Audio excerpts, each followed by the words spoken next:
8-6 is the final, Vancouver over the Avalanche, and that's not an April Fool's joke. Avs win the season series versus Vancouver 2-1. But it's another night where it's 7+ surrendered on home ice by the Colorado Avalanche. That's going to be it. Folks, the Nuggets win it going away. There's the horn at the Delta Center. Denver beats the Utah Jazz 130-117. Jamal Murray explodes for 37.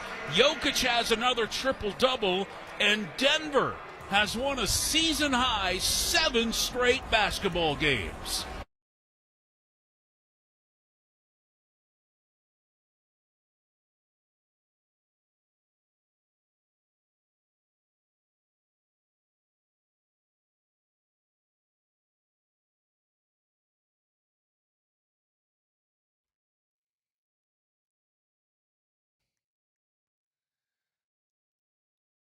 What happened yesterday? The Avs and Nuggets just go full Freaky Friday on us?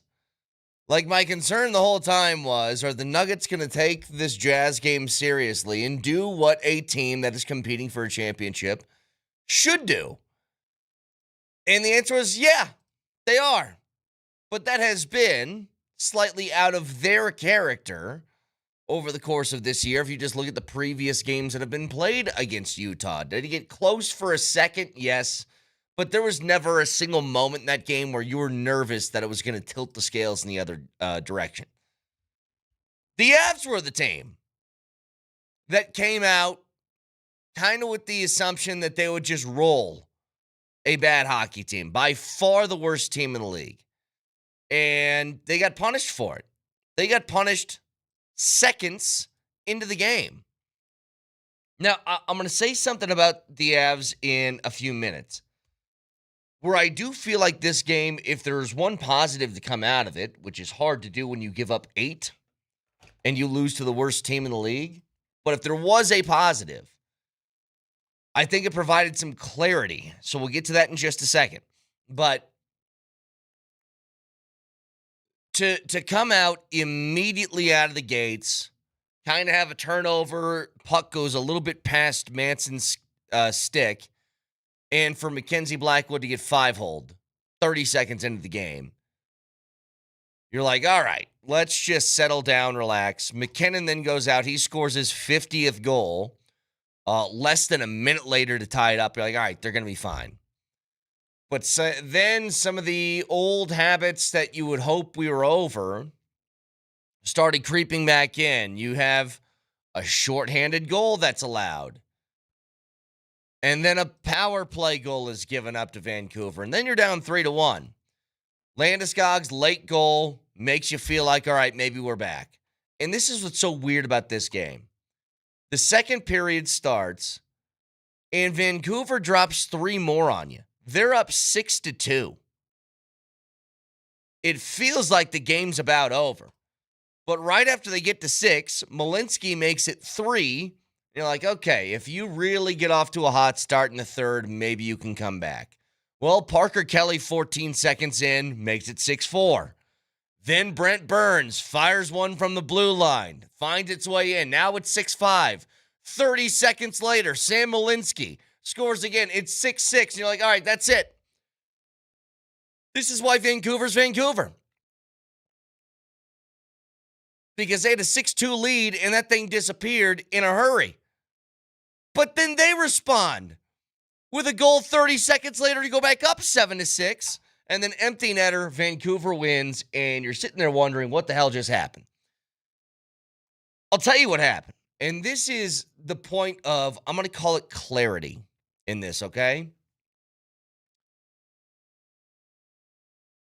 Sometimes when you get a loss like this, you need to take sort of everything into account of where you are as a team and where you need to be in a couple of weeks when this postseason run starts. Do I think that not having Cale Makar kind of threw a wrench in things? Yeah, I think it did. Is there some sort of curse of the beautiful Nordiques jerseys? Maybe. But the bigger thing is, it's, to me, never been more clear and obvious that you have a number one goalie on this team, and it's Scott Wedgwood. I'm not even saying that Mackenzie Blackwood was mostly responsible for all the goals that were allowed last night. They didn't give him any help. The amount of times he was kind of left out to dry was crazy. When you get somebody who's going sort of tic-tac-toe, hit the man on the back end of the post, and he's got a wide open net, I mean, there's not a lot you can do about it. But when you get beat glove side, when you need to make a save to stay in a game, that's not good. When you get beat 5-hole on, let's be honest, that first goal of the game, it might have surprised them how quickly they had like a prime scoring opportunity, but that was not a difficult shot to stop. Top shelf, far side. I just think it provided clarity that Scott Wedgwood's your number one, and the only reason he should not play in the postseason is if you have some weird Darcy Kemper stick in the eye situation. It's not even that I don't have confidence in Blackwood. It's just that Blackwood has been far more inconsistent than Wedgwood. You know, I asked this question to Bednar yesterday. I said, hey, we're 9 games at that time away from the postseason. Do you have a number one guy you're going to go with? This is the answer that we got. I think we're comfortable with both of these guys. Like, I don't know how exactly it's going to play out. Someone obviously is going to get the start for game 1 of the playoffs, and I don't think we can be afraid to continue to deploy our guys like we have all year. It's worked for us. You know, if one guy stumbles, the next guy goes in the net. And when you run for 7 months a certain way, and then it works, conventional thinking for me is just you gotta continue to do what you're doing. It's the rhythm of your team. It's the way it works. To say like, well, this guy's going to be our starter and he's going to play every game of the playoffs, that doesn't make sense for me.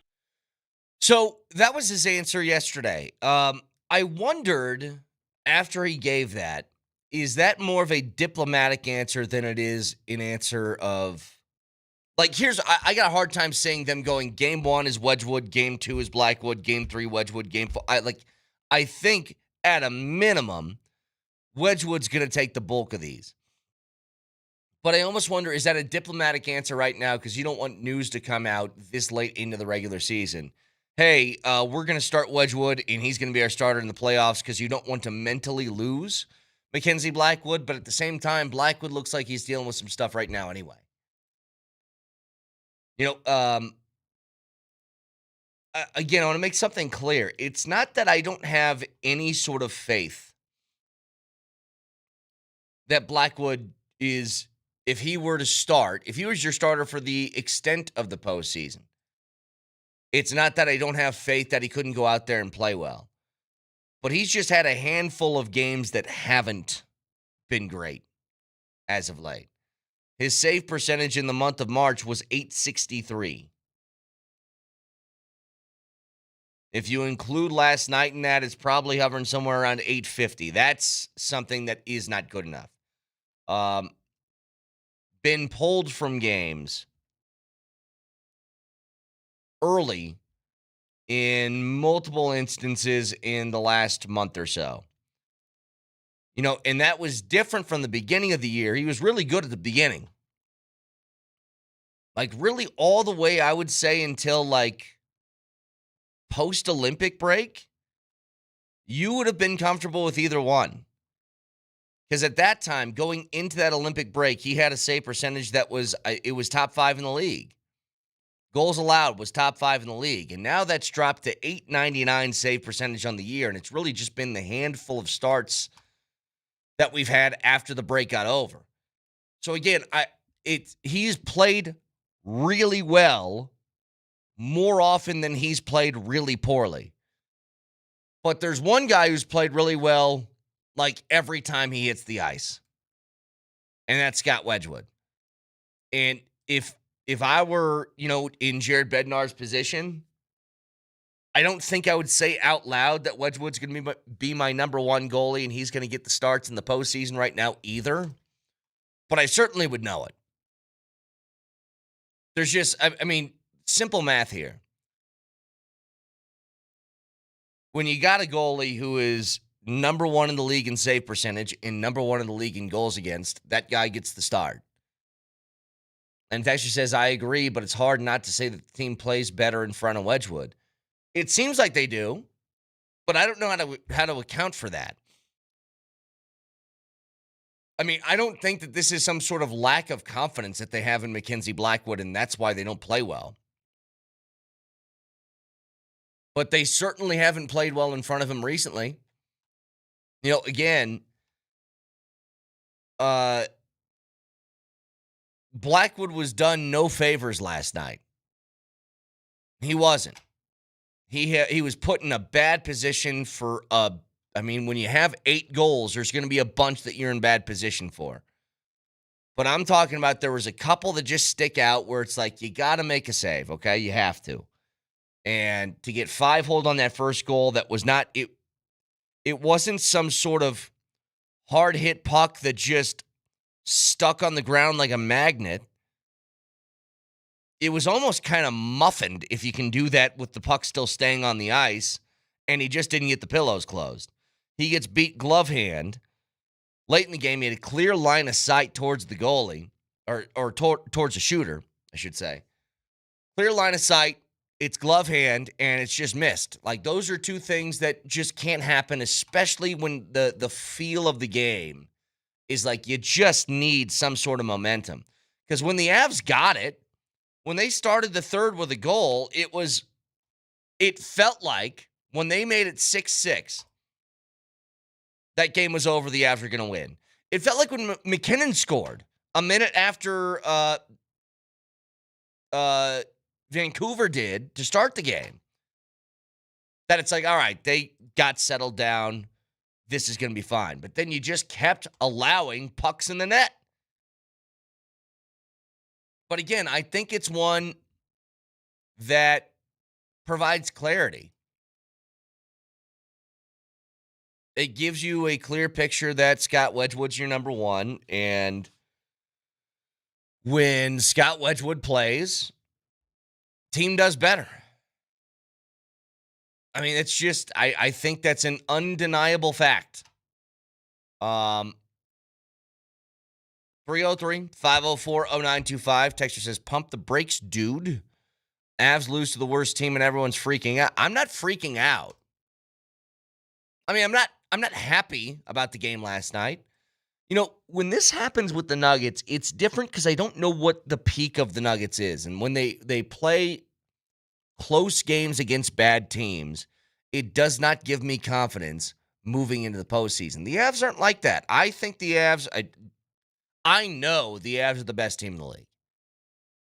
They drop a game like this, it's disappointing, but it doesn't change any way that I think about this. Like, the Avs are fine. I could easily see, by the way, at the end of this little stretch, because they only need, is it a combination of 3 wins or 3 losses or whatever in between them and Dallas to get the 1 seed. This could be a situation where they lose a lot of games here before the postseason starts, and I'm just going to shrug. Once you are put in position where you've solidified your standing, you're going to wait for the postseason start. And this same thing happened, by the way. If you go back to the year that they won the Stanley Cup,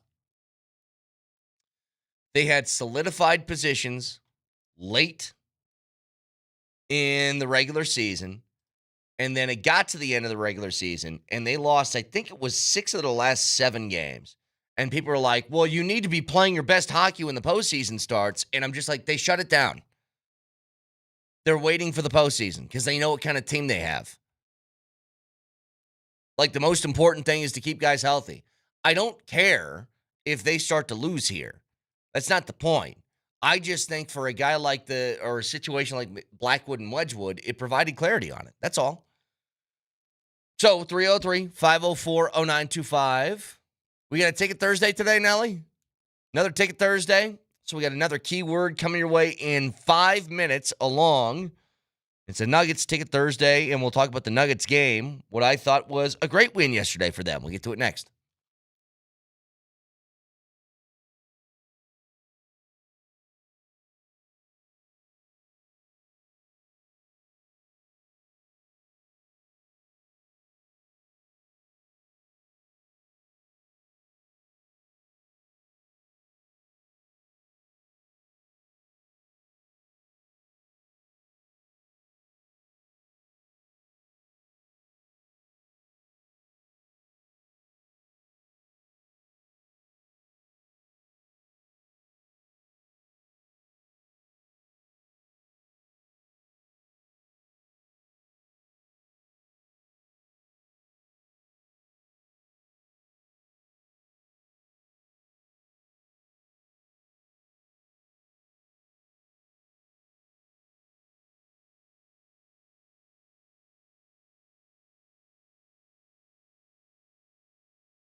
It's a Ticket Thursday. Your chance to win tickets to see the game against Portland Monday night. And all you need to do is text the keyword STRETCH right now to 303-504-0925 with your first and last name, and you are entered. The Wilhite Law Firm gives you chances to win big on and off the court. Visit them at wilhitewins.com. But again, this hour, the keyword is STRETCH. In a sports context. Oh, please finish. I cut I you was off. just going to say 303-504-0925 and your first and last name. Yeah. In a sports context, stretch always makes me think of Hawk Harrelson when he was calling White Sox games. He'd go, stretch, get on back there. You can put it on the board. Yes. Mercy. Whatever happened to Hawk? Is he just, he's probably really old first, right? I mean, Hawk was around forever. Hawk Harrelson. Counter in the right field. That's kind of corn. Out of here. Can of corn. Out of here. He's 84 years old. There you go. I can't remember which player it was, but I think there's one player who hit a home run, but it's one of those ones where it like bounces off the white line right by the wall, so you're not sure if it's a home run or not. Yeah, I so, got you. So we got the confused. You can't put it on the what? What? You can't. No, you can't. Yes, you can put it on the like. He kept going back and forth and back and forth. He's a perfect what guy. Like he's dropping that hook. Oh, by the way, did you see the softball game yesterday? So was it Stetson in Florida that was playing softball? And they would have done what I did. If I was on a baseball diamond and I got to see that Artemis 2 being launched over the top of me, I'm going to a ref and I'm saying, we need to take a timeout because I'm just going to be staring at the sky. So can you just stop and let me be a 5-year-old for a second and go, whoa, and then we can move on with the game? Because it is pretty incredible. Nah, if I'm the batter, I'm going to go full Babe Ruth. I'm calling my shot. I'm pointing right at that rocket. Pointing at the rocket? Squaring up. Let's go. Seriously, you're just watching people being launched to the moon as you're having your orange slices and Capri Suns. That's neat. I did watch it yesterday. I think you're un-American if you didn't. We're going to the moon, damn it.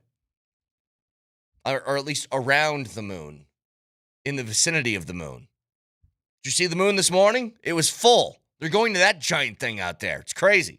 Anyway, I had issues with the Nuggets and how they handle games like the one that they faced last night. And I've had a lot of them. And the Nuggets took it seriously. They came out and jumped out to a 17-3 lead. Jamal Murray hit 3 threes to start the game to make it 9-0. Did they let go of the rope and let Utah back in the game a couple of times? Yeah, but you know what? In basketball, that happens. It was not for a single second did I think the Nuggets were going to lose that game, and that's sort of the point. That's what I wanted to happen with this team. I want them to take things seriously when it's a serious time of the year. And so Jamal Murray certainly did that last night. He set the tone. Jamal Murray is, if he's not on an all-NBA team this year, then I don't know what we're doing. He has been unbelievable. By far his most points per game of his career, 25.5. By far his most assists of the year at 7 per game. He's shooting 48% from the field, his highest ever. He's shooting 43.4% from 3, his highest ever. It's the best season that Jamal Murray's ever had. Even at rebounds, not as much of a difference as years past, but 4.4 rebounds per game is the most he's had in his career. He's been fantastic. And it's been from start to finish for him, which I think has been the biggest kind of question mark. Can he do what he does late in the year? Can he do it in October and November and December? And the answer this year was an emphatic yes. He can do that. And they have needed every ounce of it because Jamal Murray has been maybe the only guy who you can trust to play every night. So all of that has been this gigantic positive. It's 7-game win streak now. You're You're doing what you're supposed to be doing, which is winning games against bad teams, albeit some of those games in ways that I think they should look different than what they did. But a game like last night was perfect. It was you were the better team, and it showed that from the first second of the game to the last second of the game. Now, would you like to have maybe a 8-minute stretch of all bench guys being on the floor at the end of the fourth? Yeah, maybe you would have, but whatever. I'm not complaining about that today. I think the game that they played last night was what it should look like. With the exception of, I guess, opponent had a lot to do with this. I think Jokic only took one shot in the first half. And then when the game got a little bit close, air quotes, he started to put up more shots, put it in the bucket, and basically be like, all right, I'll just make sure this game is out of reach for them. And he did. So he finishes with 15, 17, and 12. That game, those numbers solidify a season-long triple-double for him. So he will be, at the end of this year, averaging maybe his best numbers he's ever averaged in his career. You know, he had a couple more points per game last year, but if you talk about 13 rebounds, he's never done that. 10.8 assists, like he's going to hover around. He might get to 11 assists per game by the end of this year, which would be unreal. But the bigger things, I think, to come out of last night for the Nuggets in a game where, again, they did what they were supposed to do. The way that Jamal Murray is taking control, where this truly kind of feels like a 1A, 1B roster between him and Jokic, where at times it's felt like there's been Jokic is your first player and Jamal Murray's your second. I think the most positive thing to come out of what we've seen from the Nuggets and Jamal Murray in particular over the course of this year, but especially recently as you get into this stretch run, it is a true 1A, 1B and not a 1-2. Like, there are times where Jamal Murray becomes your alpha. And he's like, I'm going to take over the game. Did that last night. He knocked down 10 of 16 three-pointers. 10 of 16. And I think there has to be moments, especially if teams are going to guard Jokic in that annoying way, the way that they have over the last couple of months, where they're going to put a small guy on him or have him, fronted with a small guy, have a big guy behind him, make it difficult for an entry pass. If they're going to make his life hell, then you need to have an answer to it. And the answer right now is Jamal Murray looks kind of unstoppable. If he wants to get a bucket, he's going to get a bucket. And we were talking about this, was it last week, Nelly?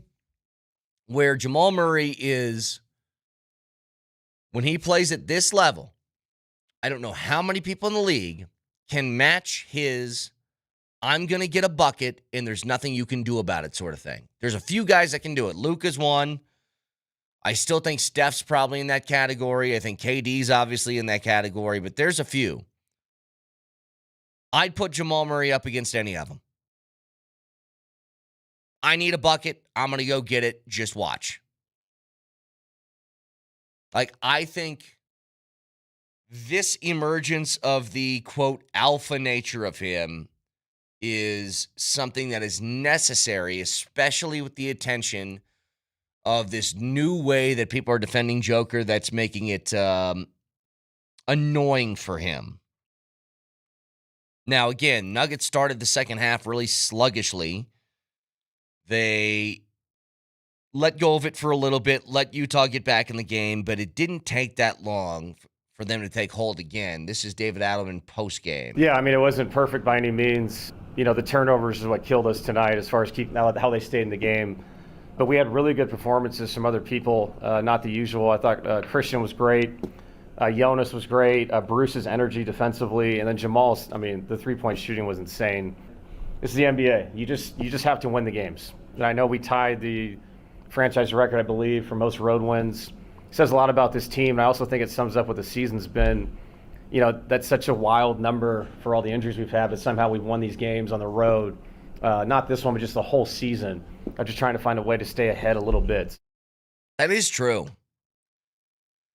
For what they've dealt with this year to be in this position, again, 21 games over 500, they're going to, I'm assured of it, at least match the final record that they had in the regular season for the year that they won the title and finished as the 1 seed. It was 53 wins. They would need 4 more in their next, they have 5 games left here?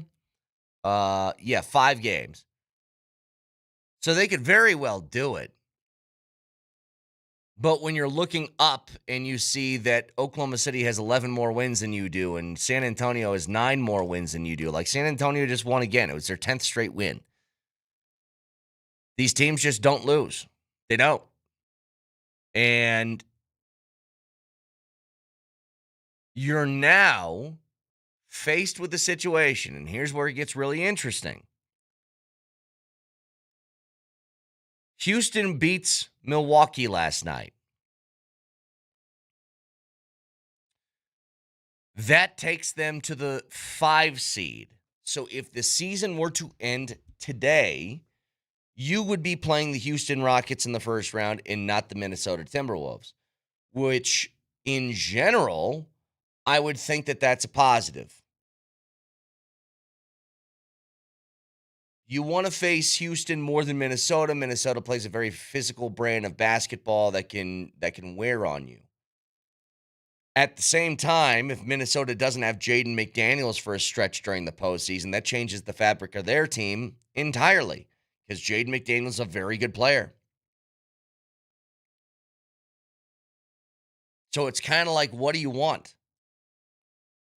The Nuggets have taken care of enough business, and I don't see any real way that they stumble enough down the stretch where they lose this 4 seed because they aren't getting the 3. The Lakers they've won 4 straight. They're a game and a half up on you, which, remember, they have the tiebreaker, so make that 2.5 games up. You like getting nailed by the king? So they're going to be the 3 seed.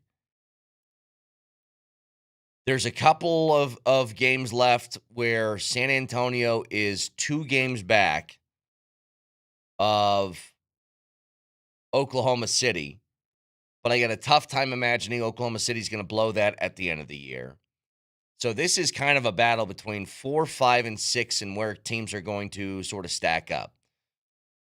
And by the way, Brett, in that cut we just played of Coach Adelman, did you hear it? What? He dropped a phrase that we say on this show all the time, except he said it normally, so maybe you didn't notice it. It's the NBA. Oh, he did say that. Yeah. Yeah, so maybe Vic and Moj/Elmo were onto something this whole time. It's the NBA. Well, it's been a common theme on this show for about 7 years. But I do think there are games that winning with a bit of flair has to happen. Like winning with style has to happen. And that's what they did last night. They had a few minutes where they played like dog vomit and they let Utah get back in the game. Okay, fine. Bottom line is you closed out the game in a way that left no doubt, and that's what you want to see with these teams. It was, I think, an interesting thing to see Valanciunas get the run that he did last night and play well. You know, again, Valanciunas is somebody that I've always kind of thought when he's been in the game, it seems like he's done good things. But it's a matter of them committing to him being in the game. You know, think about this for a second. He's averaged this year 13 minutes a night. That's it, 13 minutes. And in those 13 minutes, he averages 8 points and 5 boards. If you were to take that over, a 35-minute stretch, we're talking about averaging like 22 and 10. Like, that's good. That's what a normal center does. It's not named Jokic. But for whatever reason, they're just really hesitant to go out there and do that. So we'll get back to this in a bit. Again, reminder, this Ticket Thursday, your keyword for this hour to try and get in the building for the Portland game Monday night is stretch. So text that in your first and last name to 303-504-0925. Gives you a chance to get in the Ball Arena on Monday night for the game against Portland. So I know yesterday was April Fool's. The fact that this wasn't an April Fool's joke, or maybe it was and it got out of hand, is literally one of the most stupid and insane talking points I've ever heard. It is the definition of throw bleep at the wall and see what sticks. So we'll get to that next.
All right.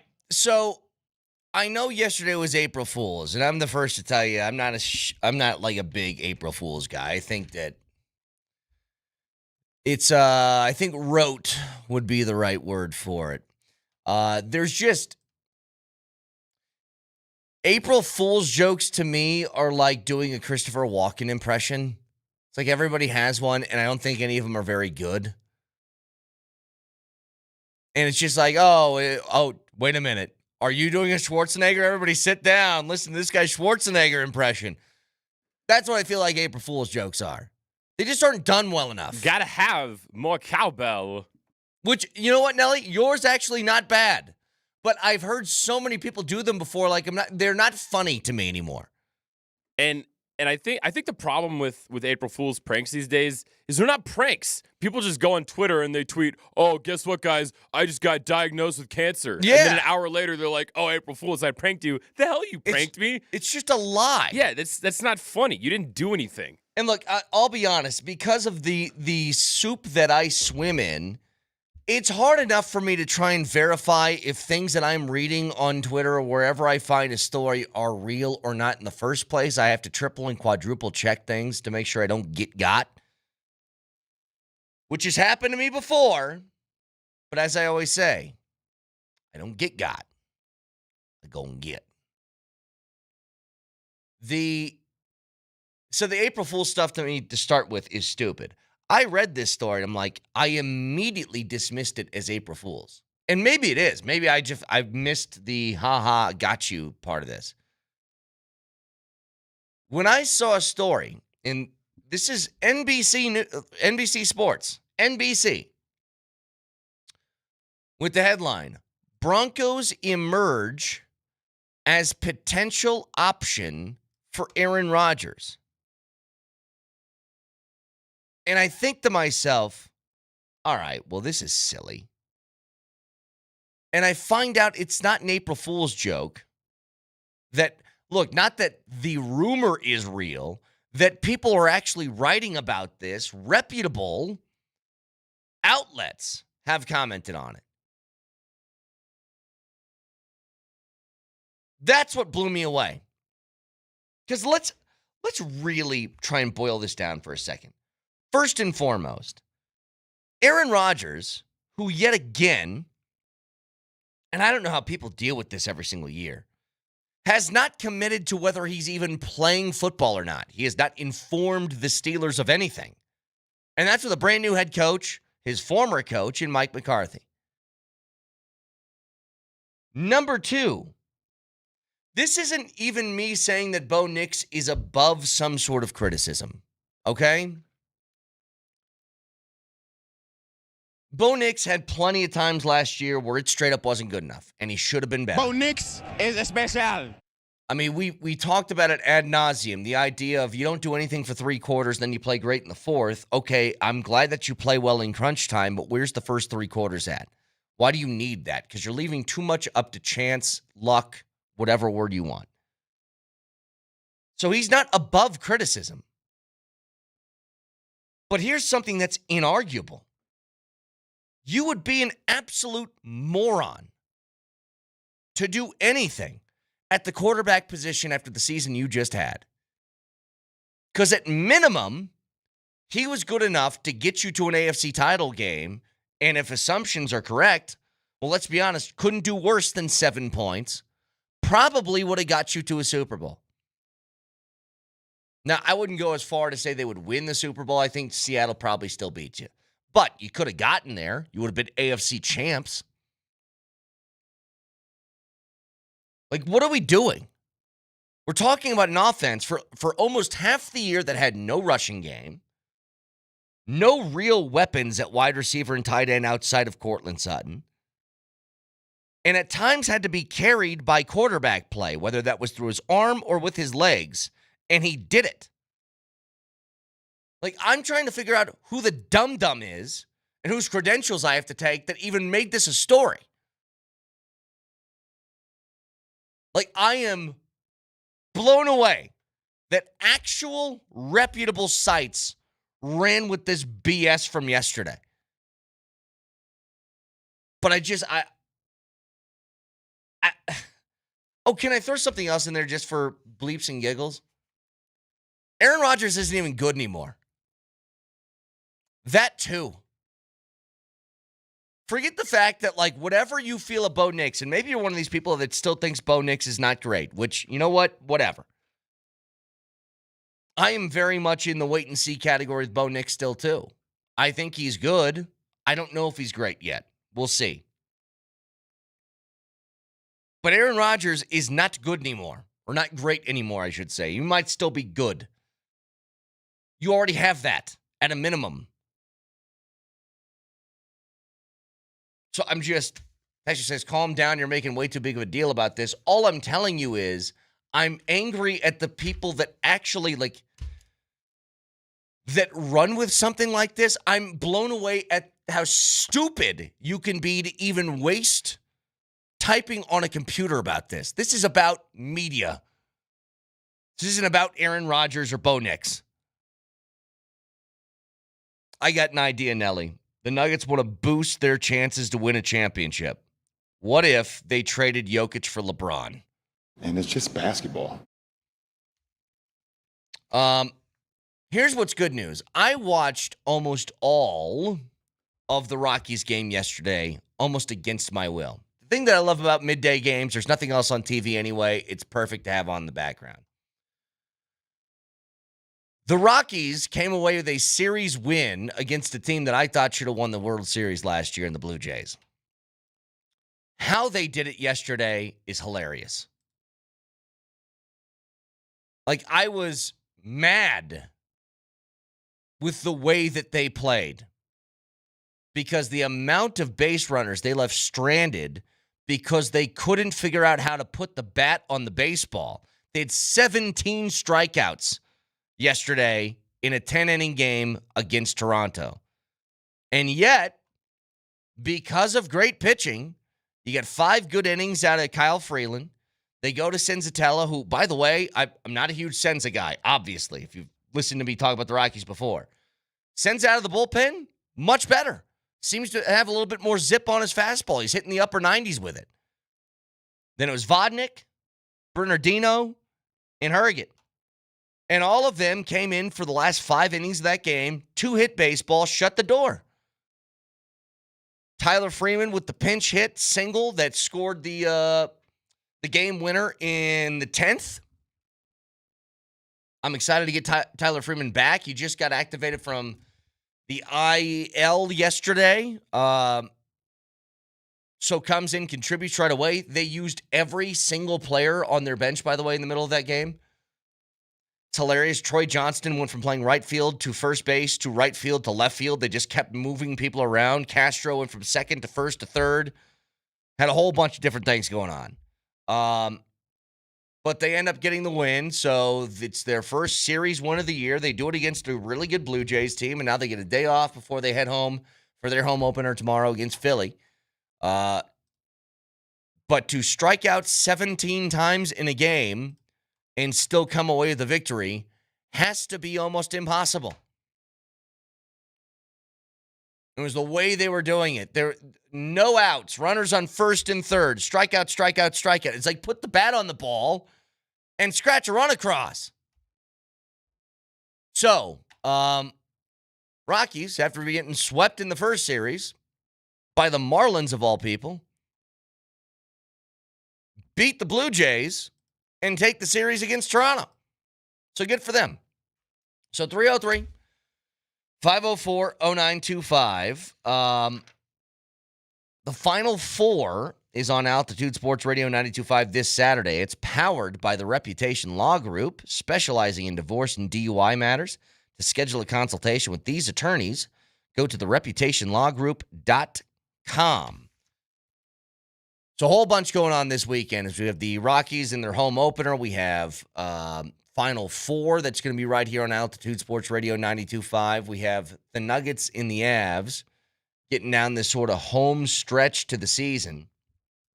There is, I think, 2 different sets of people in the way they feel about the Avs game last night. It's people who want to panic because you lost to the worst team in the league, and that should be inexcusable, which, by the way, Bednar said as much after the game. Or maybe you're a little bit more in my category. I think these losses are going to come a lot more frequently than people want to believe here at the end of the year because it's a natural human emotion. And I'll explain that in just a few minutes. You can watch the show live on Twitch, twitch.tv, search Altitude SR in the search bar, the Altitude TV simulcast, and the YouTube feed. Search Altitude Sports Radio and subscribe to the channel. Don't miss anything from Denver's #1 sports station, Altitude Sports Radio 92.5. Moser, Lombardi, and Kane starts next.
8-6 is the final, Vancouver over the Avalanche, and that's not an April Fool's joke.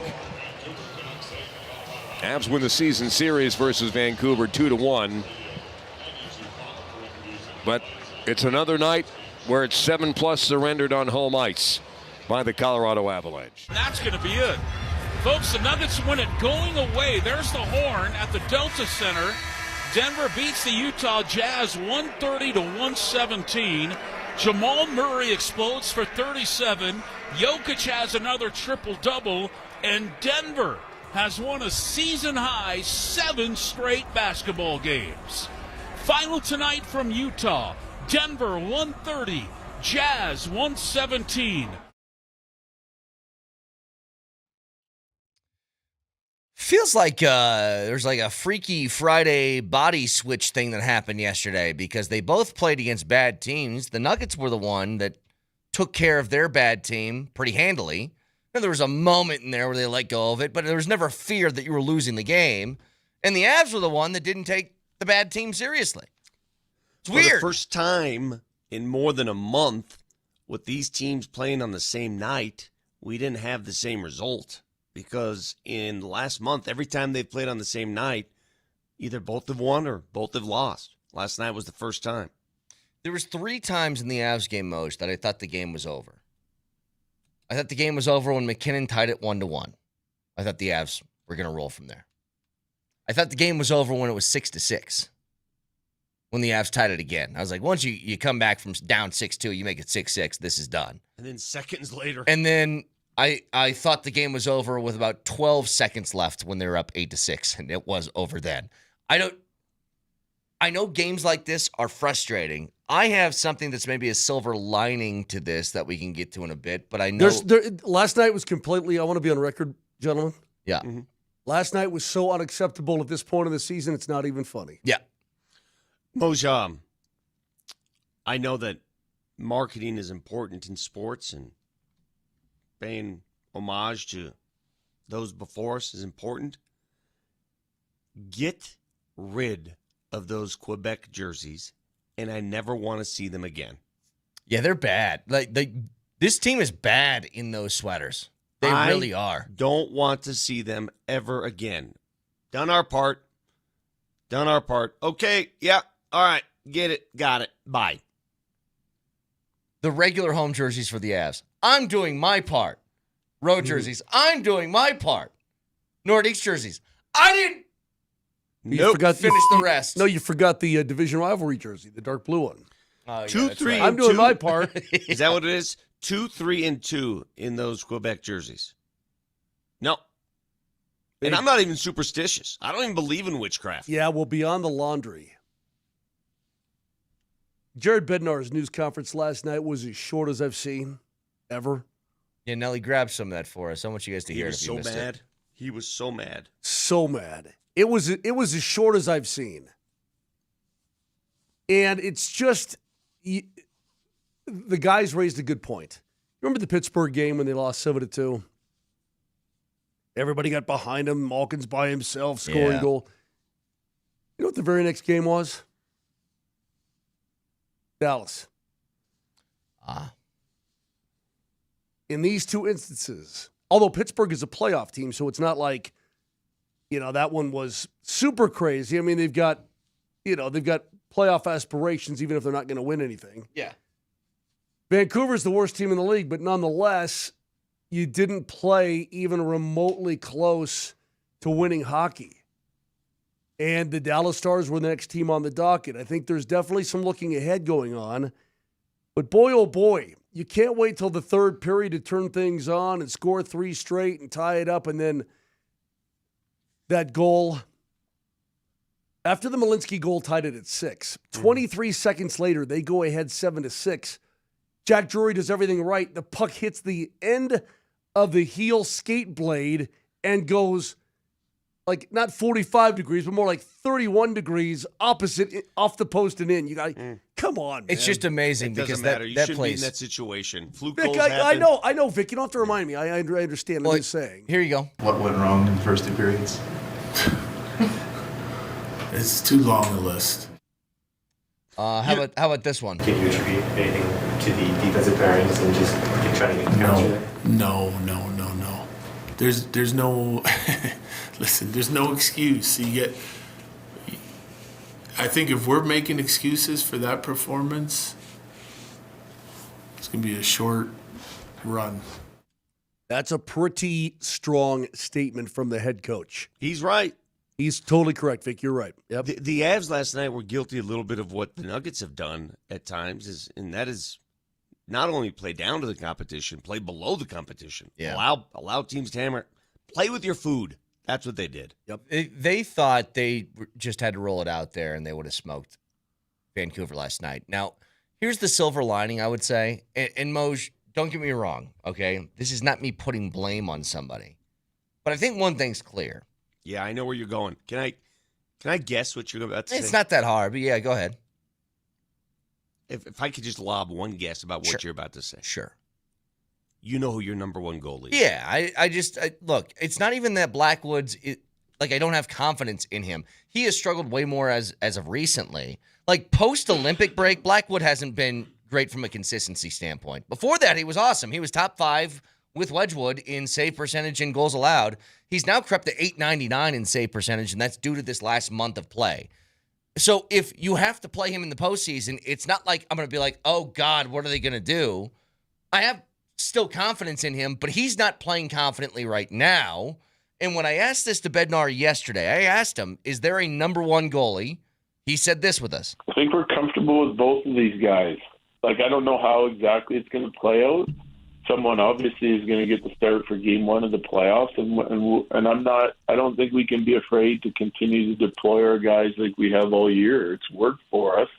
If one guy stumbles, the next guy goes in the net. And when you run for 7 months a certain way, and then it works, conventional thinking for me is just you gotta continue to do what you're doing. It's the rhythm of your team. It's the way it works. To say this guy's going to be our starter and he's going to play every game of the playoffs, that doesn't make sense for me. So here's what I would say to that. I think that some of that is a diplomatic answer at this point in the season.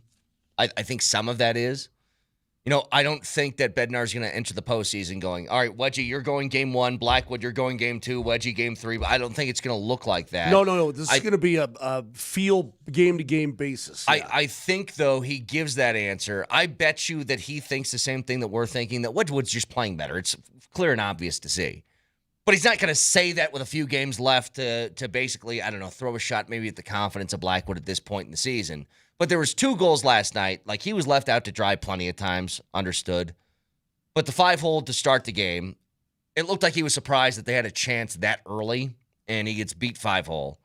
There was a glove side goal that was, I don't remember which one it was. There was 8 of them, but it was 5 or 6 where he had a clear line of sight towards the shot, and it just went right past the glove.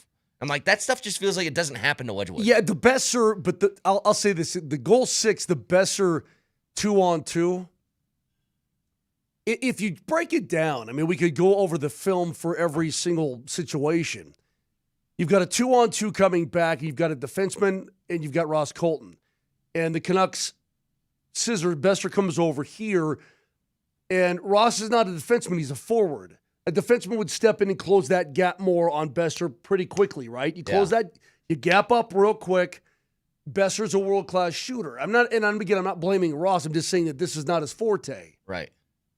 Besser's a world-class shooter, and he bangs it off the post short side and in. And he's a former 40-goal scorer, so this guy knows what he's doing. I thought it was a pretty good goal. Could Blackwood have made a glove save? Perhaps. I don't know. It was a really hard shot, but yeah, it was a short side goal off the iron and in. But, again, it's one of those things.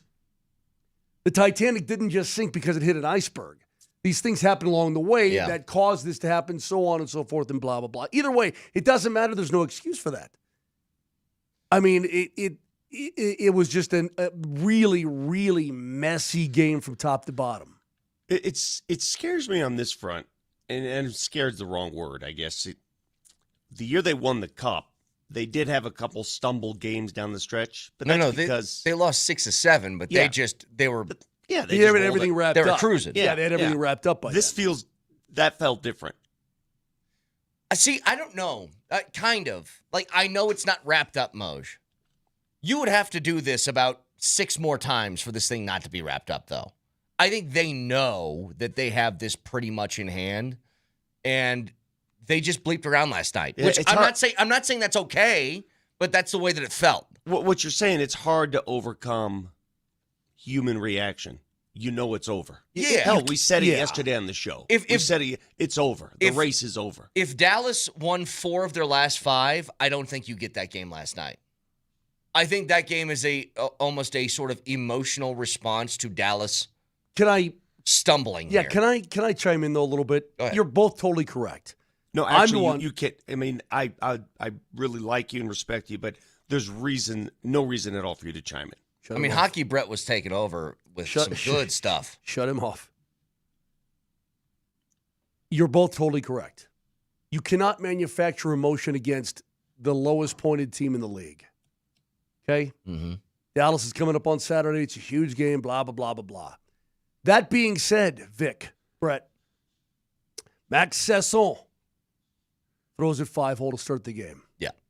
You get one right back with Nate. Beautiful. That was sick, by the way. To get 50 on that one was sick. You're tied at 1, and you give up another shorthanded goal, bro, to Teddy Bluger, who had 6 goals all season long. Well, we're not talking about a 20-goal scorer. We're talking about a single-digit guy. Mm-hmm. And Teddy Bluger comes down shorthanded and scores on you. Now it's 2-1. Then you take a penalty. And this is the way it goes sometimes. It bangs in off DeBrusque. He's in the right place, but he's not making a play. The puck bangs in off him. Now it's 3-1. You're like, that's what you allow to happen when you don't go. That's all, Vic. You don't go, and that you allow that kind of thing to happen. All right, I want to test you right now. Are you then going to concede that perhaps the Nuggets having these close calls against Utah, and if you didn't watch the game last night, the final score indicates they blew them out. They did not blow them out. That game was close until the fourth quarter. I never really had a fear that they were going to lose, but it was close. Yeah. Okay. I believe that this is at play, especially against teams like Utah. When you know the opposing team is not serious, they're playing unserious basketball, they're sitting their leading scorer for parts of the fourth quarter, as they did again last night. They're doing things like that. I think deep down, you are not all there because you don't know what to do with that. And I think it's a serious issue, especially in the NBA. These teams we're playing are not serious. What are they doing? And we're just trying to play some serious basketball. It's hard to do that. It felt like, we'll get to the Nuggets in a second. It just felt like the Nuggets started the game being like, all right, we're just going to bury this team. And then it's hard to do that for the full 48. Like, here's the thing with the Avs, Moj. When the Avs needed to put something together, they scored 4 goals in like 12 minutes, and they tied the game up. You know what I mean? Like, it didn't seem that difficult for them to get going once they decided they were going to get going. But then at that point... But then luck bounces, man. Yeah. And Moser said it. When you allow a team life, when you give a team hope, luck comes into play. Lucky goals, lucky bounces. You can't allow it. It's a Nuggets Ticket Thursday. We're giving away tickets to see the Red Hot Nuggets this Monday night against Portland. Lock in the best prices and flexibility with the 2026-2027 season memberships. Choose full, half, or quarter plans at Ball Arena and get perks like playoff presale access. Last season sold out. Get yours now at nuggets.com. Your next keyword is coming up in 5 minutes. Stick around.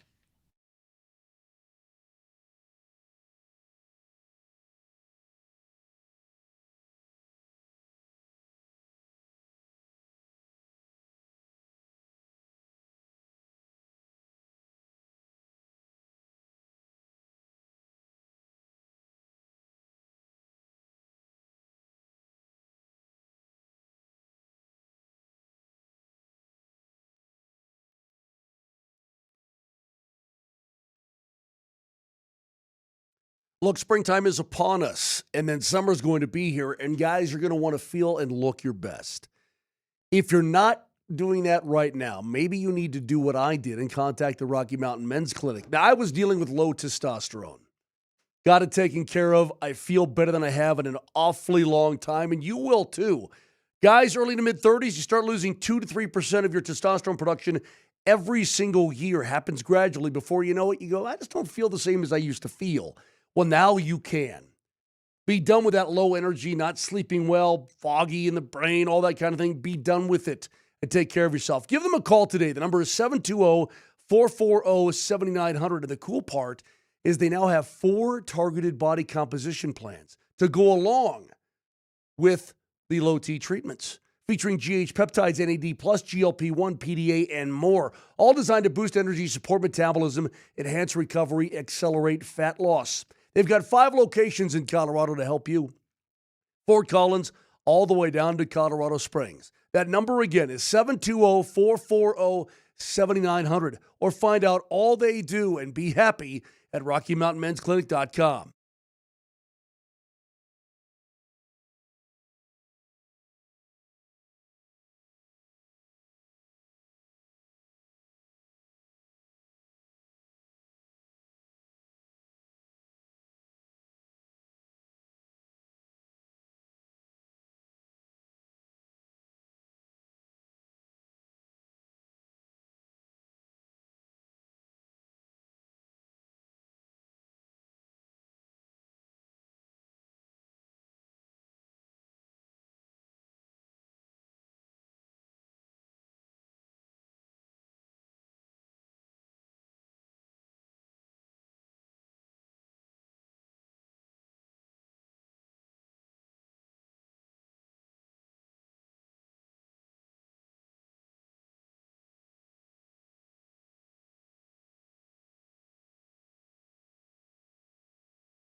It's a Ticket Thursday, your chance to win tickets to see the game against Portland Monday night. Text the keyword CRUNCH right now to 303-504-0925 with your first and last name, and you're entered. The Wilhite Law Firm gives you chances to win big on and off the court. Visit them at wilhitewins.com. But again, this keyword is CRUNCH. So text that in your first and last name to 303-504-0925. So, Avalanche game, not good last night. For a number of different reasons. The Nuggets looked like they took things seriously at the start, let go of the rope, especially to begin the second half, and then took over again towards the end of the game to close that out. I never felt, Vic, that game was within reach for Utah. It still felt like even when the game got closer that the Nuggets still had control of it. They were just doing some dumb things, turnovers, that sort of thing. But I'll tell you this much. When you get Jamal Murray playing at this kind of level, it's the first time over the extended stretch of a season, I would say that you don't have a 1 and a 2 between Joker and Murray. It feels a lot more like 1A and 1B. And I think that is a huge development if you want to do some things in the postseason because he has been remarkable all year. How closely did you watch the game last night? I mean, as closely as I could with 2 games going on. Joker had a triple-double. How would you evaluate Joker's performance last night? Not good. I mean, he didn't shoot for the first half. What was it, 1 shot or 2 shots in the first half? 1. Yeah, it just felt like one of those games where he had no interest in scoring, which I don't like those. All I saw, Vic, was, again, I watched as much as I could because I have my own game. But second intermission, I'm watching, and it showed Joker's stat line. It said points 2. I'm like, it's one of those nights. He's not trying to even shoot the basketball. It's one of those nights, huh? Okay. And then he proceeded to send a skip pass to the near side to Cam Johnson, who immediately clanged to 3. And that's what I saw. Why does he do that? I don't know. I don't know how sometimes I don't know if he's at wit's end. The issue with the referees showed its face again last night. Yeah. Constantly staring, yelling. I don't know. I just it's not going to work. If like that's his what happens in complaining? the playoffs. Yeah, it's not going to work that way. They have to calm that down. The other issue I had, all right, listen, let me start by saying this. The Nuggets have won 7 in a row. They've taken care of business, all right? They've done what they were supposed to do. 7 wins in a row. They've beaten Utah now 10 straight times, the most ever in that series. They won their 25th road game last night, which is also ties a franchise record. Everything's working. They have 5 games to play. If they win 3 of the 5, in my opinion, they will clinch the 4 seed. It's going to be theirs. They'll get home court in the first round. All good. But a couple things last night that were not good. Peyton Watson had to leave the game because of tightness in his hamstring. That scares me. Yeah. Tim Hardaway Jr. had to leave the game. He bumped knees. That scares me. I'm not saying it's serious. It scares me. Especially the Peyton Watson thing. Yep. Aaron Gordon, if you watch the game, he's playing tentative basketball. He's not extending himself. He's playing like as if he doesn't want to get hurt again. Yeah, he's afraid to aggravate anything, or maybe something is aggravating. He's just trying to play through it. Well, you guys noticed that, right? Yeah. He's a player that, I mean, he's got a lot of different assets to him, but one of his biggest things that makes him who he is he has an explosive game, right? Like, it's a lot about playing physically and jumping high and if you can't play to that, you're going against kind of what your natural nature is as a player. I get all the concerns, Vic. I understand them. I do think, I didn't come away with that game. There's been games that the Nuggets have won against bad teams where I've been, upset the next. I guess I'm not that. It just felt like they put it on cruise control a little too much in that game, but they always had it. Other games, it felt like you needed a mad dash, like what the Avs tried to do last night in the third period to get back in the game. The Nuggets always felt in control. It was just sometimes more in control than others. But the bottom line is, like, to see Jamal have a season like this, which for him, the biggest criticism has always seemed to be he hasn't done this for a full season. It's why he's never been an all-star until this year. It's why he's never been an all-NBA guy until, I mean, he's probably going to make one of those teams. Wouldn't you think, Vic? At least third team all-NBA? There's a lot of good guards in the Western Conference. But we looked at it last night. I mean, hell, he has a chance at second team all-NBA. That's what I'm saying, yeah. He's at least going to make one of those teams, I think, because he's been consistent all year. But there's been, I'll say this again. For the Nuggets, their MO has always been Joker's the best player, and then Jamal has to be good, and then you need some other guys to come along. It really feels like this year you have 1A, 1B with him and Murray, because Jamal has been unbelievable. And anytime you need a bucket, he is first team All-NBA, we need a bucket, he's going to get you a bucket type of guy. I mean, he's 10 of 16 from 3 last night. And he is, out of all the people, think about this for a second. Who's been the healthiest player on the roster this year? It's been Jamal. I mean, he's missed what, Vic? 2 games? He's been a warrior. In fact, he's played in more games this season, over 70 games this season, than he has since his second year in the league. Mm-hmm. So I major kudos to him. Another interesting thing last night, Valanciunas played, and I thought he was pretty good. I thought they used Valanciunas exactly the way a guy like that should be used against a smaller team. Put him on the block, leave him on the block, give him the ball on the block, and let him what, Moj? Let him do what? Let him just bang away. Bang!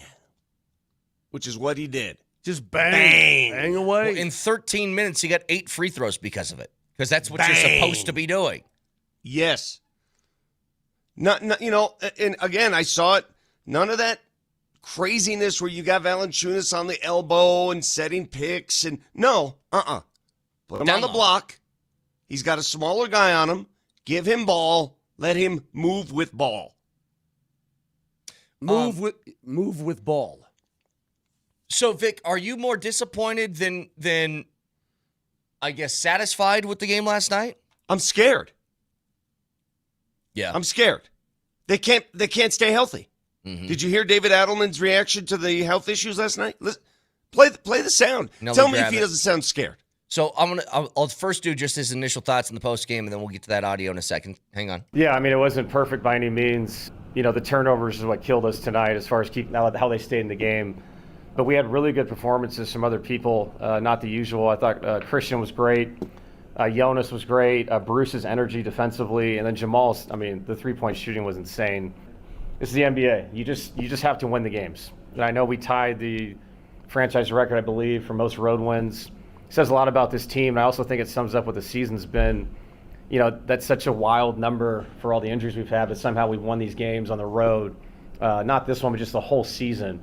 I'm just trying to find a way to stay ahead a little bit. Did you hear Adelman drop one of Moser's lines there? It's one of Vic's lines that I glommed on to make fun of Vic. He just said it normally. This is the NBA. He did. He gave you one of those. Yeah, it's the NBA. Now go to the sound when he's asked about the latest injuries to Peyton Watson and Tim Hardaway Jr. I don't want to call them injuries, but they didn't finish the game. And, maybe because it's Utah. If they're playing OKC, maybe they finish. But clearly there's something there. Go ahead, Nelly. I don't know anything yet. It's just every night, it seems like. They're trying to get Peyton a rhythm. As far as I know, as of now, it was just discomfort. Tim, same thing, just didn't feel right after some impact. And so they didn't play in the second half. But it's just been what the season's been. We just changed the rotation, keep it moving. And luckily enough, guys played well tonight, to finish the game. There was another one where he's asked about their status. And he just pawned it off and said, keeps happening. Just keeps happening. And we said that at the beginning. Yeah, I know. The bottom line is, I don't know what to do with this now. Like, does Peyton Watson play on Saturday against San Antonio? Do you sit him until the playoffs? Yeah, I think so. I mean, Let's be honest here. What's the original injury for Peyton Watson? Hamstring. It was hamstring. Okay, so it's the hammy. Yeah. Okay, can I ask something real quick, Moser? Sure. You're going to be anywhere from 4 to 6. Likely the 4 seed, maybe the 5. Very unlikely the 6, but I guess all are possible, right? If we're talking about health being the main concern here, and the number one thing you got to worry about, how much does it matter to you that in the first round you get potentially a Game 7 at home over the health of your team heading in the postseason? I would rather be extended to 7 games and advance on and be a healthy team for round 2 than anything else. You got 5 games left. Do you put any thought into I'm not even going to risk this nonsense anymore? Hey, David Roddy, have fun getting 35 minutes tonight. Okay, but that being said, it doesn't guarantee you anything. I mean, it doesn't. They've been trying to nurse these guys along for months and months and months, and if you sit Peyton Watson and AG for the next 5 games, I'm still going to feel like they're going to break down in round 1 anyway, or round 2 or whatever. But it wouldn't happen before the postseason. That's all I'm getting at. I completely understand. If it happens in the first round, then it happens in the first round. But if you could avoid that happening before the first round, do you think about it? I guess, Vic, what I'm worried about is this. Is that you've been trying to baby them as much as you can, all the treatment in their bodies respond, but then their bodies are like, you know what? I was kind of happier being a little bit broke. And I'm like, no, man, you don't do that. You know what I mean? That hamstring's like, look, I know you've given me rest. I know you've massaged me. I know you've worked me out. I know you've done all the right things, but I just don't feel like stretching properly right now. What would you feel, Vic, if David Adelman came out and said, you know what? These injury things are so insane. I don't care where we end up in the standings. We're going to be 4 through 6. Yeah. But I'm going to start David Roddy, and we're going to call up Tamar Bates from the G League, and we're going to do that for the last 5 games. That doesn't solve anything. I mean, a soft tissue injury could come up again. But it wouldn't happen leading into the postseason, is all I'm saying. Sure. I don't know, dude. I mean, it just feels like one of those years where they just can't avoid injury. It just feels cursed. You know what's so weird? Like what, the year they won the championship, did you ever have any doubt about someone's availability that year? No, 0. Nope. It just, you roll out the ball and there's the guys again. Yeah. Now you're just hoping upon hope a guy can play. It's amazing how different sports emphasize different muscle groups and they break down or whatever. I can't ever remember a hockey player going out with a hamstring or a calf. Ever. Will they just call it lower body? Well, yeah, but typically it's a collision. Yeah, you're right. You know, you never just see a guy skating up the ice and his leg breaks down. Like when Nachos left yesterday for a minute. Thank God he was back on the bench in the third. Yeah, you know, he may be, I don't know, he was kind of shaking that right hand a little bit. Yeah. Landed awkwardly. Made me nervous. I don't know what his story is. Still nervous? I'm not nervous. No, I mean, he came back to the game, so I'm not nervous. Yeah. You know, when he didn't emerge from the room to start the third period, I'm like, oh, God, no. But he was on the bench like right away, wasn't he? Well, Parker Kelly scores. After the goal, and they went to the bench. So 14 seconds in, Parker Kelly scores, and he walks down the tunnel and joins him on the bench. And I'm like, thank God, you know, praise baby Jesus. That's a great thing. But, I mean, it made you nervous. You know what I mean? It does.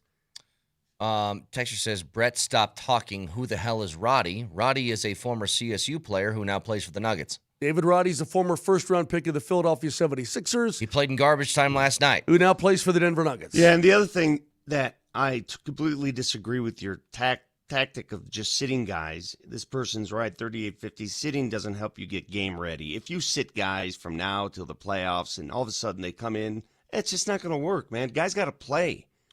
Guys got to play. Just for the record, I didn't say I would do it. I said, what would you think if they said they were going to do that because they were tired of guys getting hurt? Look, the most important thing here, what I do believe is this.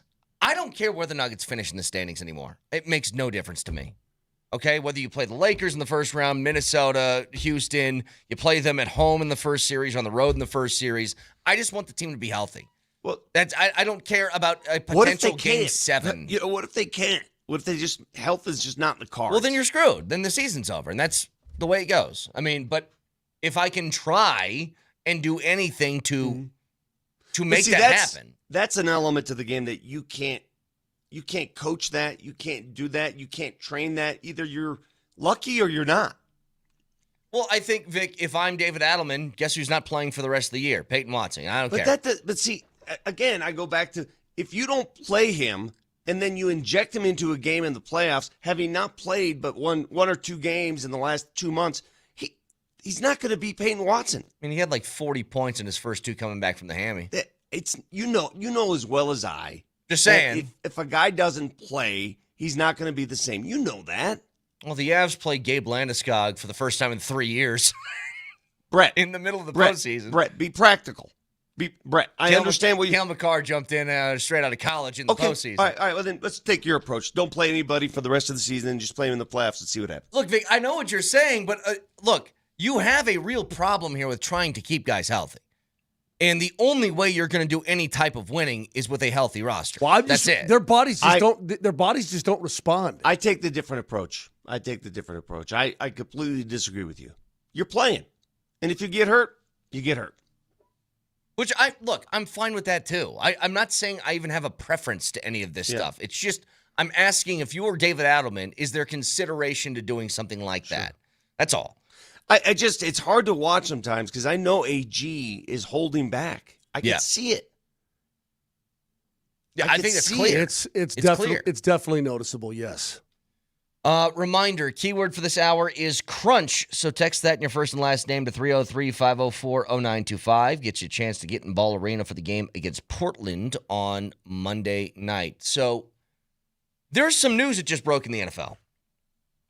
I don't know what to make of this. I don't know if this is insurance policy, because we're all still like, Fernando Mendoza is the number 1 overall pick, correct? Apparently his pro day was remarkable. The Raiders just signed Kirk Cousins. What a perfect mentor. Perfect. I thought Kirk wanted to start. That's why I'm questioning this. So we'll get to that in just a second. Stick around.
You ever thought about plugs? I'm not talking hair plugs here. This isn't a Polumbus commercial. I'm talking about plugs for your lawn, aeration plugs. And nobody does that better than Mile High Aeration, because their machines are heavier than most. So thus the plugs go deeper into the lawn, allowing those nutrients to get up in there, the fertilizer to work. Special sauce fertilizer is what they use. It's full of nitrogen to get your lawn green and green and green. And especially this summer where water restrictions are coming, like it or not, this is more important than ever. If you want to get your lawn, at least give it a fighting chance. Get it aerated as soon as you can. MileHighServices.com is the website. The phone number is 303-778-1000.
All right, so Kirk Cousins, he signs on with the Raiders, and he rejoins Clint Kubiak, who was his, I think, quarterback's coach or offensive coordinator, one of the two, I can't remember, in Minnesota for 3 years.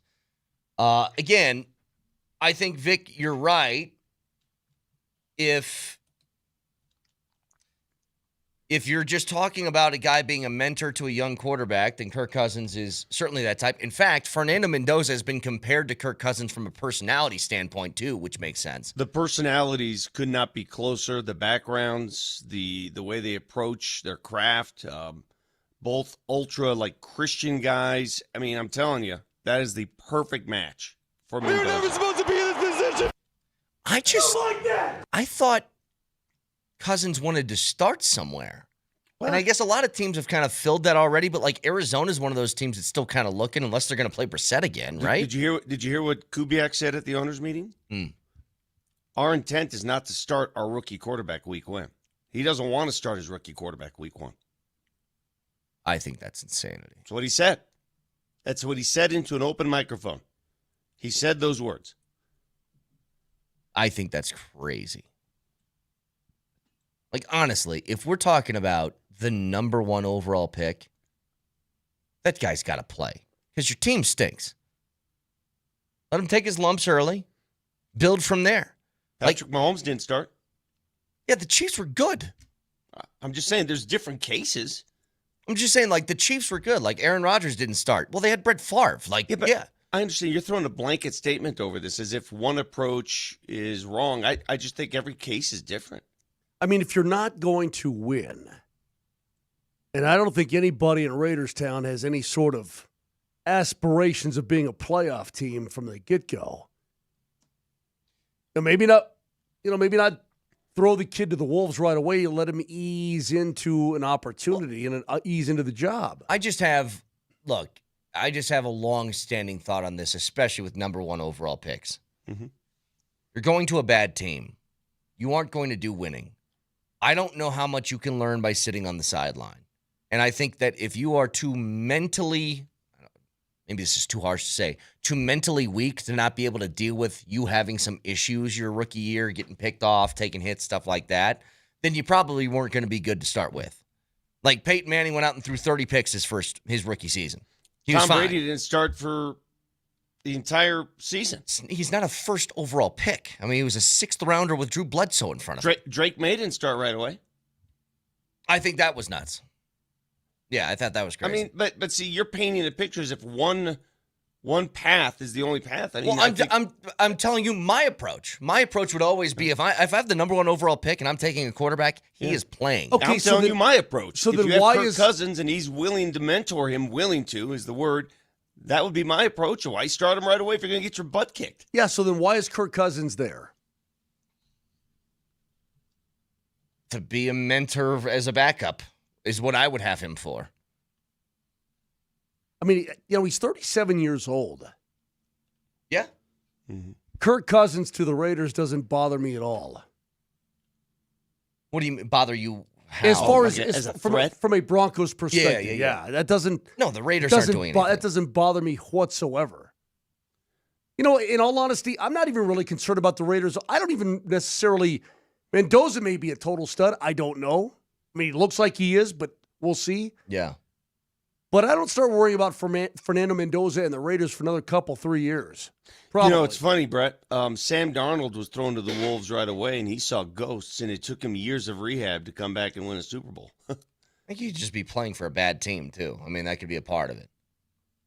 Well, that's different approaches. That's what Mendoza's going to be doing, playing for a bad team.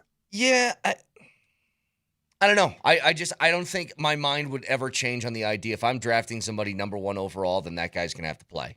Like, you're going to have to figure it out. Why? Because you're brought in here to do that. Like, you are here with the expectation that I know you're going to struggle, but you're learning on the job, and that's okay. And if you make mistakes, we'll watch the film, we'll correct it. So why didn't Mahomes start right away? Because he had Alex Smith and the Chiefs were making the playoffs. Like, it's a different situation than a team that went 2-15 the year before. But you still want your quarterback to learn on the job. What's the difference? I look, again, if you're picking for a team that's made the postseason, you have the luxury of doing that. That's what the Green Bay Packers have done for years because they've had Hall of Famers there. You guys could be arguing over something that is not even potentially going to happen. Yeah. Here's what I think. You get him in there. You see what Kubiak sees in Mendoza right away. Is the kid ready to go right away? And if he's ready to go, if he's the overall number 1 pick, we already know he's got tremendous talent. He's now a national champion. He's a winner. So if he's able to handle that week 1 and go, okay, good. If not, you've got the 37-year-old veteran there to make plays or whatever. Let me give you an example. As a stopgap. Did Bo Nix really struggle the first few games of his career? Like, it looked pretty bad. For Took him a while to find his little rhythm. bit. Yeah. Do you think it helped him by getting that stuff out of the way early as opposed to if Stidham started the first 4 weeks? I don't know. What about Drake May? I mean, what about it? I mean, he didn't start right away, and he played on a crappy team, and he came back, and he was an MVP candidate. Maybe they would have been better if he started right away. So what I'm telling you is not every path is equal. You say start right away, and I don't disagree with you. I'm just saying you are so hard and fast on that, and I'm telling you can't be hard and fast because everybody's different. I mean, how about this? If I drafted Anthony Richardson, maybe that's a different story. That dude had like 12 starts. If I drafted Trey Lance, maybe that's a different story. Mendoza's been a guy who's been around football for a long time. I don't know how much he's going to learn so much in his rookie year by sitting down and watching things as opposed to doing it. Like, everybody who's calling me an idiot on the text line, I'll give you my perspective. Like, I'll call you an idiot live on the air. That's fine. Yeah. I think you learn things by doing the job. I don't disagree with you. I just think every case is different. That's all. I'm trying to think like when I never hosted a radio show and I was doing like producing. And it was like, sit back and watch this guy, and then I'm like, I kind of just have to do it. That's how I'm going to learn how to do this. What I'm telling you is I know what Kubiak has said, But that's right now. No, I know, yeah. I mean, you're arguing a point that very well could be moot by the time we get to the end of July. He's going to go, you know what? This kid is so far advanced, he's going to start week 1. You remind me. Oh, hold on, Vic. What's the alternative at the backup again? What's his face? McWhatcherson? What's his name? Who are you talking about? The Raiders backup, the skinny geek. What? You okay over there? Wrong pipe. What's his name? Is it Aiden O'Connell? Aiden O'Connell. Thank you, still Nelly. There? Well, I mean, look. Would you rather have Aiden O'Connell or Kirk Cousins just in case? I just think it matters on it. The player matters, who the player is and how they're made up and what your team ambitions are. That all matters. That comes into play. That's why every case is different. It's the only analogy I have is this. Remember one time when Danilo Gallinari still lived here, he said, I want to play golf. I go, okay, let's get you some clubs and teach you how to play. So I brought him up to Rolling Hills. He goes, all right, let's go golf. I go, well, no, you can't just go golf. You got to learn how to golf. You can't just go. He goes, oh no, I want to go golf. I go, yeah, but you have to hit balls. You have to learn. You have to learn. And he just wanted to skip that part and go golf. What's that clip from Ovechkin? Didn't he get a hole-in-one? And he goes, I hit it and it went in. Remember that clip of him? Now, I don't. Can you find that? Oh, it's like the first time you ever went golfing. You got a hole-in-one or you made one from the fairway or something like that. Really? Yes. But him trying to explain to his buddy what just happened because he doesn't know golf. Yeah, Nelly, try and find it. Texter saying that's called practice, Brett. Again, yes, practice helps. But being in the middle of the fight, being there when the bullets are flying is different. In practice, I could practice doing a podcast when you're live on the air. Moj, you could practice calling an Avs game. The second that camera's live on you, it's a different thing, isn't it? Yeah, and last night was last 2 games have been a bit of a struggle bus because both days have taken a little cough syrup in the day. Yeah. Trying to get rid of this thing. Mm-hmm. That's Ooh, DeMarcus Russell. Jamarcus. Oh. Good point. What did he call the cough syrup he took? Scissorp, right? Scissor. Isn't that Sprite with cough medicine or codeine or something like that? Moser's on the scissor. 3-6 Mafia had a whole song about it. Really? Sipping on some scissor. Sipping on. Yeah. Moser, you called 14 goals last night. Yeah, I know. Yeah, you did. You should have a sore throat. Anyway, so I got to get off the scissorp. Daytime. Dayquil. Scissorp. Hammer shark. So you've never seen Ovechkin do this? So I've Ovechkin, never seen it. He never golfed. And so here's I don't know if we have the video with this or if this is just going to be audio. But what are you thinking here, Nelly? You tell me. As you set that up. Yeah! I shot that with that and I got it! I swear to God! Play it again. Play that again. Play it again. I hit it! Yeah! I shot that with that and I got it! What did he say? I shot it with an arrow? I swear to God! I swear to God. It's awesome. I shot that with that and I got it! I can't. What is he saying? It's like I shot it over there and I got it. I shot it over there and I got it. That's what it is. He must think golf's so easy if he did that the first time he played. What's the big deal? I swear to God! I love that drop. Keep that as a drop. I love that. So it was a Caps charity tournament back in 2006. And it was a hole-in-one. He got a hole-in-one. It's amazing. Clint Kubiak, I'm looking at this right now, said the other day on NFL Network being interviewed, he said he prefers that a rookie quarterback learns from a veteran before starting. And then 2 days later, they signed Kirk Cousins. Well, he knew that was coming for sure. Obviously. Yeah. So 303-504-0925. By the way, there was something really stupid Broncos-wise yesterday that I don't even know if you guys want to talk about it, but did you guys see that it was the only reason I want to bring this up? There was actual reputable news agencies saying Aaron Rodgers rumors to the Broncos. And So I'm just like, ridiculous. what are we doing here? That's the ultimate April Fool's fools. But it wasn't April Fool's. Like, there was no ha-ha gotcha at the end of it. What reason would there be? What in the world would you... Why? What? Somebody help me understand. So why? We can get back to that in just a second. Stick around. I swear to God!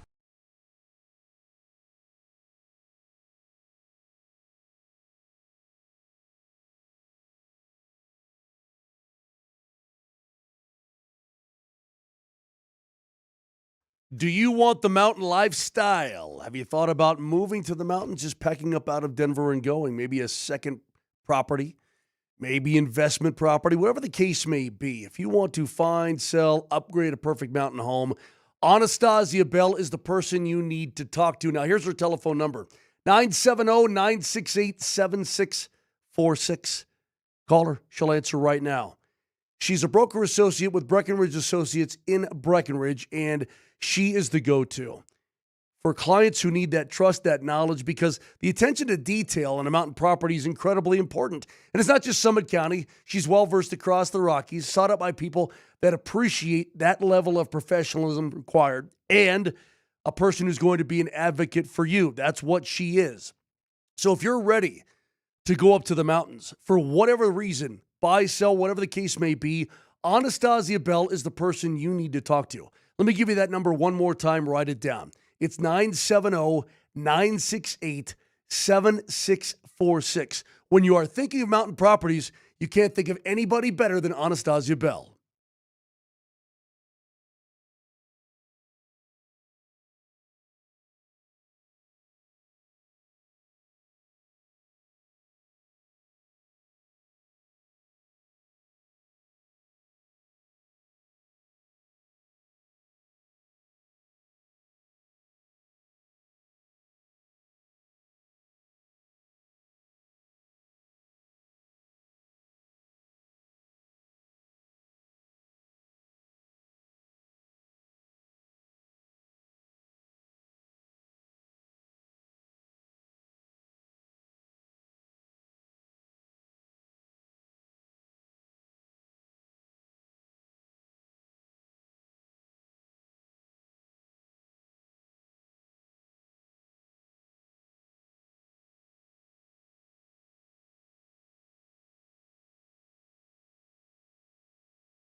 All right, get back to the Avs and Nuggets in just a second, but let's just get this out of the way.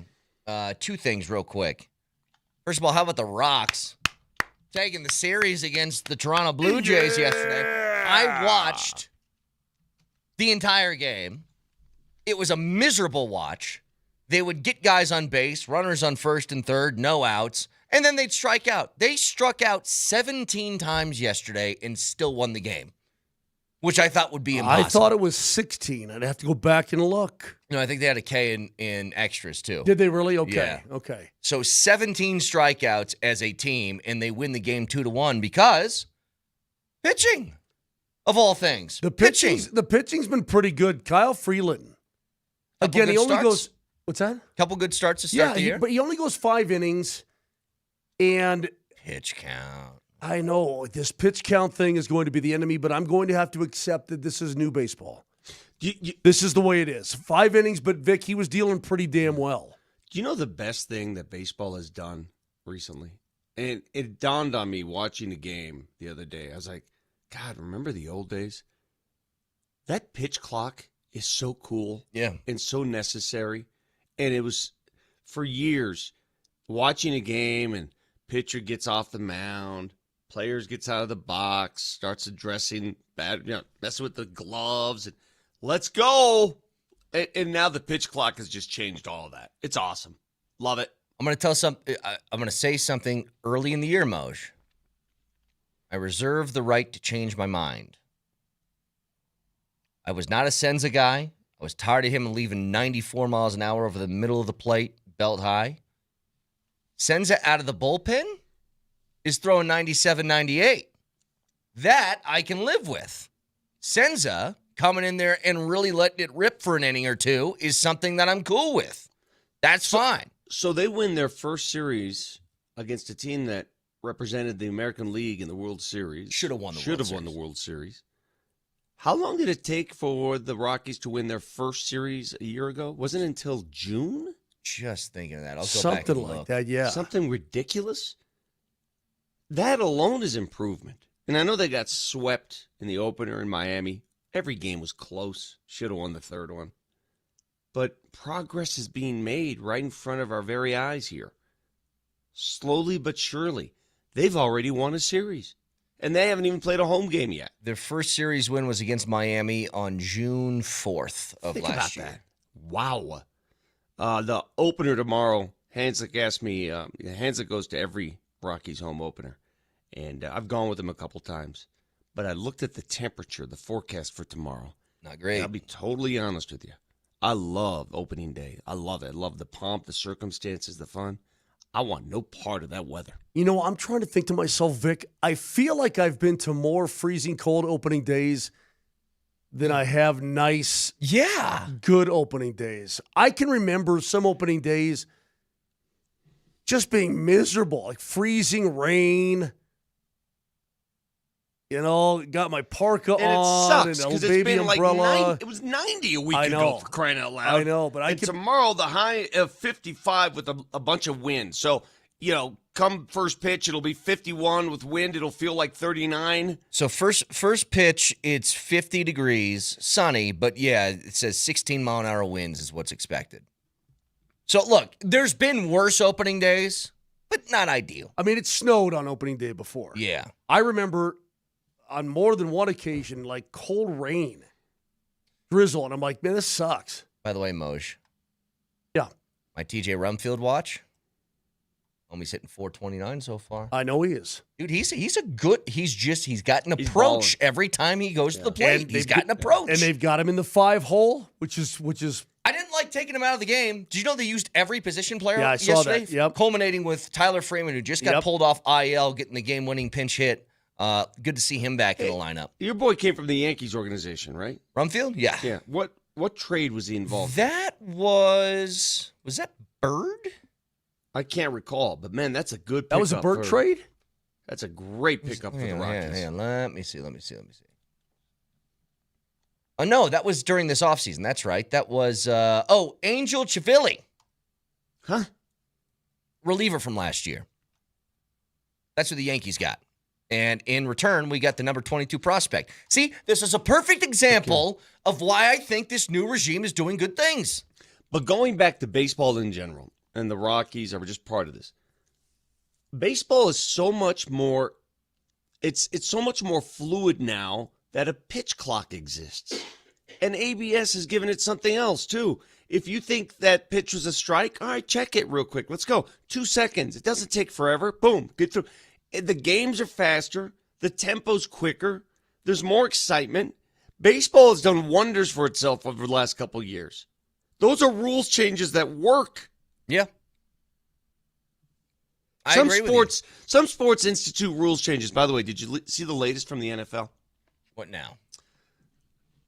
Nelly just sent it to us. So the NFL is messing with its kickoffs and making changes, doing all this stuff, and doing whatever it can to promote safety. The NFL has a new theory to help explain the resurgence of player concussions last season. I did see this, yeah. They're blaming it on face masks. The league found that 44% of in-game concussions were related to face mask impact. That's up from 29% in 2015. To which I say, eliminate the face mask. Ain't no one want to go face-to-face with another dude. Hey, guess what?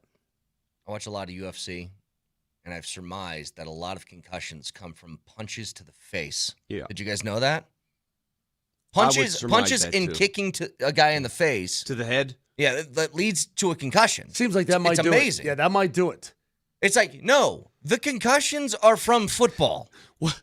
It's football. This is so funny, this theory. What did you think it was going to tell you? That shots to the ankle led to more concussions? I know.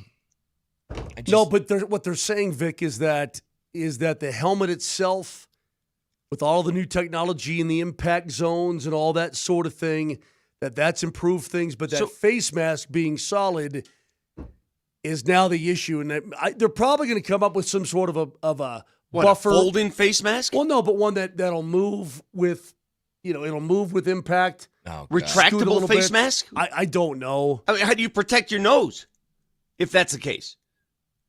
Well, I mean, only move a little bit, but enough to stop. I don't know. I think this is just one of those things you go, yep, this is just kind of what you sign up for. This is what happens. You're getting paid a lot of money. You signed on the dotted line, and we're trying to reinvent the wheel every year. Some ancient Romans. All right, listen. We've determined that most of the fatalities are coming from lions, sharp-edged swords. All right, and the lions, okay, and claws. Okay, these sharp things. So here's what we're going to do. Here's what we're going to do. All right, you blunt down, get all the gladiators. All right, blunt them all down. Lions. Rip out their teeth and claws. Get Janice. Have her file those things down smooth, okay? I mean, I don't know. What are you going to do to replace a face mask to make it safer? Put a pillow on it? What? It's just, that's one of those I just look at and I go, yep, I bet you guys are right. Crack research team right there. Getting hit in the head leads to concussions. It's amazing. Just while we're here, a few more minutes. We'll get back to the Avs in 5 minutes. When you guys saw the Aaron Rodgers thing yesterday, which I saw on NBC News, by the way, the headline, NBC, Broncos emerge as potential option for Aaron Rodgers. Let me tell you two things here. Number one, I was waiting for the April Fool's thing that never came. I guess people are treating this as if it's real. Number two, you don't even know if Rodgers is going to play. Number three, Rodgers isn't good anymore. Number four, the Broncos quarterback just led you to an AFC championship game that they likely would have made the Super Bowl had he still been healthy. It is the most ridiculous notion I've heard in quite some time. Because here's what's going to happen if that were ever to occur. And I'm already reading texts, he's a better backup than Jarrett Stidham. Number one, how do you know he'd be happy to be a backup? It's Aaron Rodgers. I can guarantee you he wouldn't be. He would not. Number two, Bo Nix has one game where he throws 2 picks in a row, and people, what are people going to clamor for? Oh, I think 90% of people won't say anything, but idiots. I don't know. Dude. All right, let me tell you this. I don't think Bo Nix is above criticism. I don't even know if Bo Nix is great. I know he's good. Bo Nix is good. I don't know if he's great. Bo Nix had plenty of games last year. We're through 3 quarters. I'm like, what the hell is this guy doing?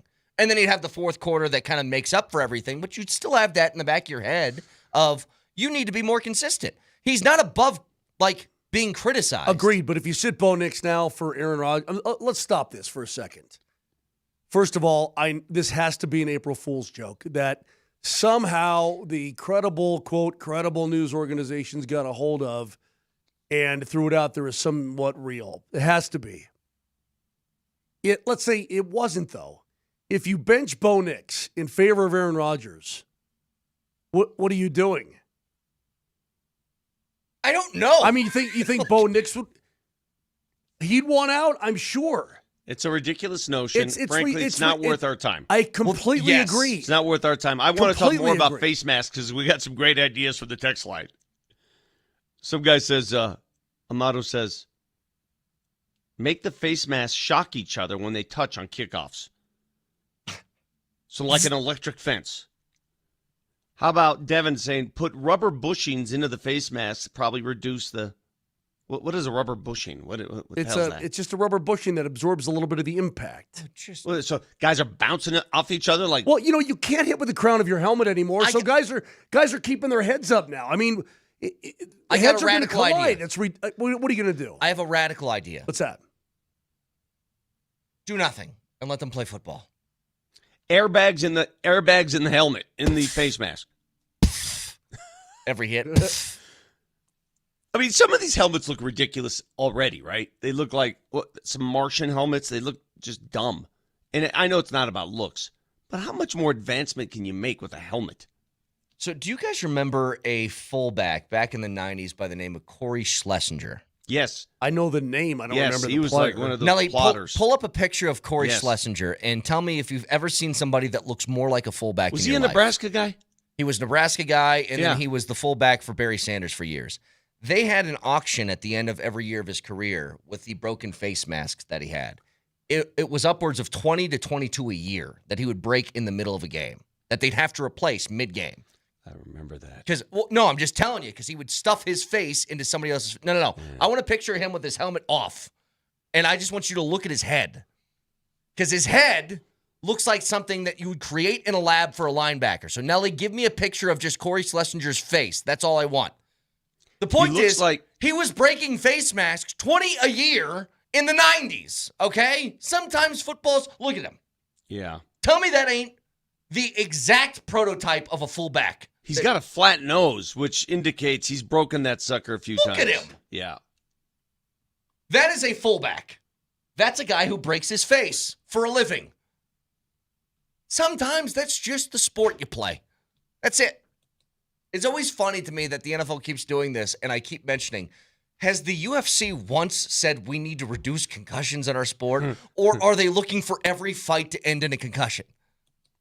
Fight of the night, what was it? Did you see the man who was knocked unconscious? Yeah, of course. Well, I mean, that's it. Gladius Maximus. All right, everybody gather around. A lot of people are getting arms cut off. All right, getting cut in half. We got to do something. Stevius, what do you got? Well, I'll tell you what, man. All these sharp blades. Stevius says, let's start a union and demand things. Exactly. Yeah, the Gladiator's like, look, man, we've got 27 guys dying a day. All right? I mean, we're going to form a union. All right, listen, OSHA would be out of their mind if they existed, all right? So you were the Trident guy. All right, listen, file those down and make them round, okay? That guy. Dude, I'm trying to think. If you're one of those gladiators. No more tigers. House cats. All right, hear me out. House cats. Think about this for a second. You're a gladiator. You're fighting to the death with somebody, right? Theoretically. And you win. Yeah. And then the emperor comes up to you and says, wow, great job. Here's a big bottle of mead in a big turkey leg.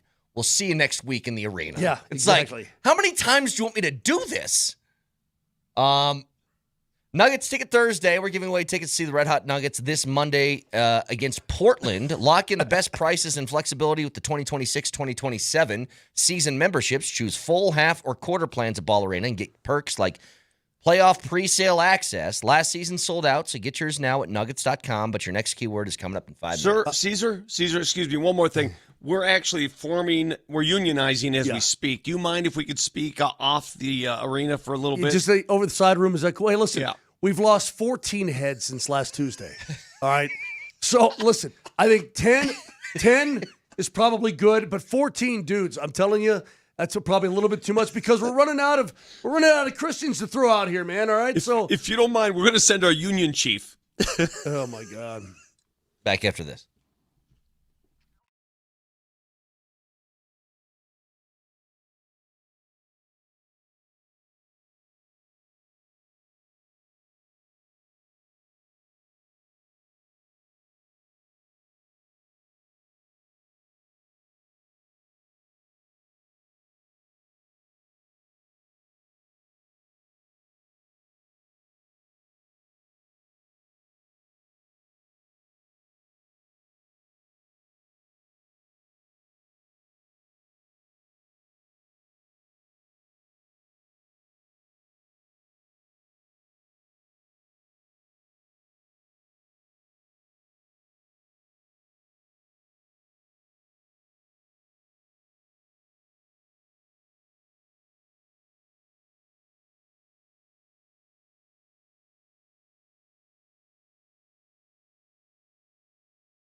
It's a Ticket Thursday. Your chance to win tickets to see the game against Portland Monday night. Text the keyword clutch right now to 303-504-0925 with your first and last name, and you're entered. The Wilhite Law Firm gives you chances to win big on and off the court. Visit them at wilhitewins.com. But again, this keyword for this hour is clutch.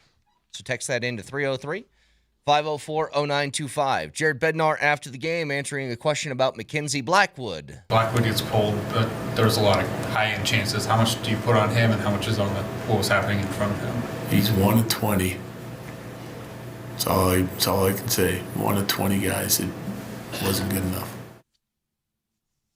Bednar was pissed after the game, and he should be. Like, that is not an acceptable performance for a team that is as good as the Avs playing a team that is as bad as the Canucks this late into the year. It's just not. Who's worse right now? And I know records indicate one, but who's playing worse? Is it Calgary or Vancouver? Vancouver. Okay. I mean, before last night's contest, the Canucks had lost 6 in a row, like 25 out of 29. I mean, they had me getting bombed by everybody. Everyone, Vic. Yeah, I don't know how to say it other than the fact that at this point in the season, that kind of game just cannot crop up. It can't. Happen. Now, listen, the fact that I get on the Nuggets because it seems to happen too often. I can give you some random games where, you look at the Nuggets, you're like, dude, you just can't do that. Come on. But that happens more than I would like. For the Avs, they seem to be much fewer and far between. But at this point of the year, when it's a dub you should have so that the magic number is 2. If you win last night, then on Saturday you can wrap up the West against Dallas because that's a 2 game. That's a 4-point swing. And now if you lose Saturday to Dallas, that lead is down to what? Well, Dallas plays Winnipeg tonight. And if they should win and then win on Saturday, it's a 4-point lead. Oh my God. 4 and points. Now we're But it's still like you're 4 points of the game in hand. Yeah. But you want to put this back in perspective for a second. The most the Stars can get if they grab every point for the rest of the year is 114. That is correct. You need 4 wins to be out of reach of them entirely. No, you need 3 wins because you own all the tiebreakers. 3 wins. I'm sorry, 3 wins. Correct. That's it. So Correct. it's like, it might look weird in the standings, but the situation of it is you need 3 wins in your final 8 games. I'd hope you can get that. I would hope so too, and I think you will. Not easily, but you know what I mean. Yes, you'll get those. The problem is that last night you had a team. Their season is over. They've already 1-2-3 Cancuned. They scored the least goals in the NHL heading into last night. Therein lies the problem. 100%. What makes that loss intolerable, what makes it just unacceptable, losing, if you lost 2-1, okay, 8 goals? 8. Yeah. That's an exhibition game. Here's Bednar again in the postgame. Yeah, I like the way we played in the third. But the reality of it is if you want to win in this league, you have to play that way for 60 minutes. And we weren't even close. Wasn't a great first, and it got worse in the second. And then, if you want to hand out, badges for, good effort and stuff like that, I think we're beyond that. This time of year, effort for 20 minutes and doing the right things for 20 minutes isn't good enough. Holy crap. Nas was a -5 last night. Yeah. It was a bad night, Vic. I mean, it was just bad all the way around. I called it incredibly messy. And Bednar's right. Listen, I can point to Mackenzie Blackwood. I can point to a ton of skaters that it seemingly they were going through the motions. Yeah. For most of the contest. Certainly almost everybody outside of McKinnon for the first 40 minutes of the game. Felt that way. And Nate, he had his moments last night too. I mean, everybody is culpable in this. Period. Texture says, and this is, is this something to monitor, Moj, that 5 of the last 6 home games the Avs have been beaten? Really? Yeah. They still have the best home record in the National Hockey League. The best. But they've lost 5 of the last 6 home games. That is correct. Wow, that didn't even hit me until you... They had lost 4 in a row. They beat the snot out of Calgary and then lost again last night. Because they went on that big road trip where they stacked up a bunch of wins and you kind of forgot about it. You know what that tells me? It's the same argument we had with the Nuggets earlier this season where we wondered why the Nuggets couldn't win at home. You're getting too comfortable at home. You're getting too comfortable. Yeah. That's just it. Comfortability at home. There's certainly something to that. So, Moj, it's up to you to make things uncomfortable. Okay, right. Do what you do. Do what I do. I'm a walking... Here's what you do. No, corner like 3 or 4 guys and tell them about a documentary you watched. Right, I'm a walking uncomfortable blanket. Let me tell you about my new bees. By the way, I have new bees on the way. In transit? Yeah, stuff like this. Not stuff yet. like this. No, they'll be here at the end of April, towards the end of April. But I've got bees that are on the move. So you can't keep doing this to me. Here's the other part of this is that I wonder, because again, we can look at the standings, be like, well, if Dallas wins this game and they win on Saturday, then this thing becomes really close. I mean, yeah, I guess sure. Standings-wise, it does. You need 3 wins before the end of the year. That's it. So you're still in prime position. I wonder if a part of last night was we know where we're at in the standings. Of course. Who really cares? No, Like, Brett, emotionally, you can't get yourself super invested in a game that's against Vancouver, because I can tell you this, Moj, I would bet my bottom dollar that with 2 days to stew on this one, they go to Dallas, and they're going to give that a full-bore effort. Let me give you an example. Vic, are you a human? At times. Okay. You know, what's interesting now is all this alien stuff coming out. I don't know, man. Maybe Vic's an alien, and he's trying to downplay the alien thing to throw us off the scent. Oh, look at me. I'm colorblind. Me moo, me ma. Wait, is he a robot now? Well, whatever, you know. Yeah. Okay. I'm colorblind. Moj, give me an impression of a robot. Or no, an alien. Alien impression. All right, just real quick. I am human. Look at my thumbs. Oh, crap. While you're on the subject Maybe of I should aliens. not have done that. All right, because you know me, I'm anti-alien. I just don't believe in it. I don't think it exists. What if aliens just wanted to come here because they found out how great golf was? And this is the perfect. It's a perfect gravitational pull for a golf. Fine. I don't believe it.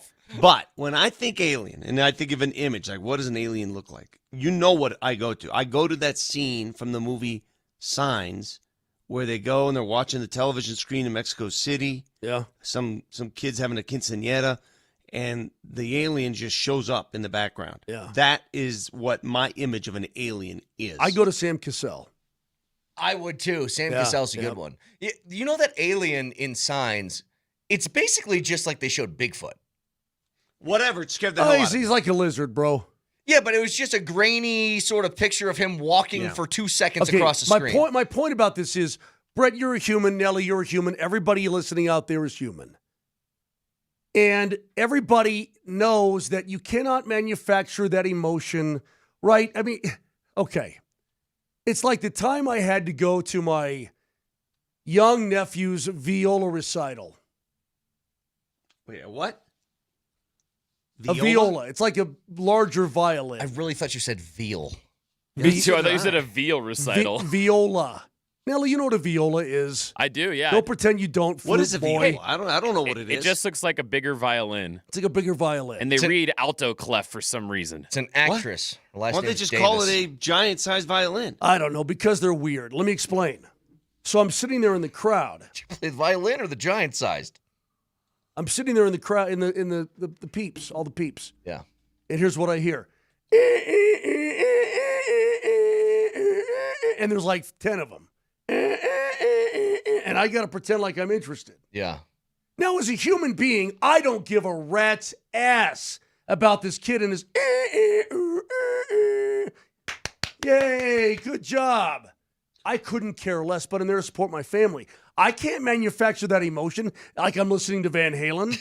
When I'm hearing this kid drag his viola behind a Subaru around the parking lot. All right. I can't pretend that. But that's the human to me. I can't pretend.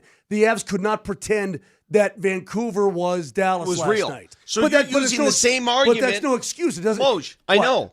But that's the same argument I made for playing Utah 4 times and 3 times in the last 2 weeks. You're playing a team that is unserious, an organization that is unserious. You know that team wants to lose. So deep down in your brain, in the recesses of your brain, you're like, these guys aren't real. Agreed. And I think it brings you down. Vic, there's something to that for sure. That being said, there's no excuse. Okay? You've got to suck it up and you've got to get it done. If I'm in the audience watching my nephew's viola and I'm smoking a bong and I'm watching the game on my tablet and all this and I'm being a total jerk, there's no excuse for that either. You're there to support the kid. You're there to do your job and win a hockey game and reduce your magic number to 2. And Coach Bednar is completely correct. And you know what? Every guy in that room knows it too. I'm not saying anything, and Coach didn't say anything that, people don't already know. Yeah, it's, I think you could find more of these games sort of sprinkled in here down the stretch, assuming that the Avs take care of business. Like if they win against Dallas, Moj, does 3 wins become 2 or 1 win? Yes. So if they do that, I think you could see a couple of more of these games. Because it's a combination. The magic number 3 is a combination of Stars losses and Avs wins. Yes. That if the Avs win, that counts for 2 of those. A win and a loss at the same time. Right. So the answer is yes. So should Dallas lose to Winnipeg tonight? And I hope. Okay, here's the thing. Here's a question for Vic Lombardi, and this is one that I'm not sure he's prepared to answer because he's only partially human with bad eyesight. Do you want Dallas to win tonight or do you want Winnipeg to win tonight? Let me think about this for a second. Why in God's name would I not want Winnipeg to win this game? Because the Winnipeg Jets with a win, Vic, would move. They'd be tied in points with the Kings for that second wild card. They'd be tied for the second wild card. The Kings would have a game in hand, but they'd be a second wild card, and you'd be facing them in the first round. Okay, I guess my retort to that is, if you can't beat, and as much as you've struggled against that goalie, if you're fearful as the number 1 seed in hockey, the best team in hockey, you shouldn't fear anybody. Totally agree. I totally agree. That being said, I don't want to go to Winnipeg. Now you're just getting, that's a personal thing. Absolutely. Yes, it is. Well, now you're sounding like Stephen A. Remember when Stephen A. didn't want the Nuggets to win because he didn't want to be in Denver? Remember he that? said he couldn't handle the altitude? Yeah, altitude. He goes, it's cold there. I'd rather be in Los Angeles. That's what you sound like. So what? No, but I get it. I get why you wouldn't want to go there. I'm just saying if you're the number 1 seed and you're the best team, you shouldn't fear anybody. You're completely right. You want Winnipeg to win. Absolutely. The end. Yes, you do. Yes, you do. Good call, Vic. You're right about that. That's why I threw it out there to you as a test. I passed. You do. Reminder to you guys, it's a Ticket Thursday. Your keyword for this hour is clutch. So text that in your first and last name to 303-504-0925. Brett, be intellectually honest, please. Yeah. Don't pretend like I'm the only guy here who has human emotion and can't manufacture crap sometimes. What do you mean? Or, haven't you ever been in a situation where you're like, I couldn't give a rat's rip about this, but I got to be here. Every day. Your wedding.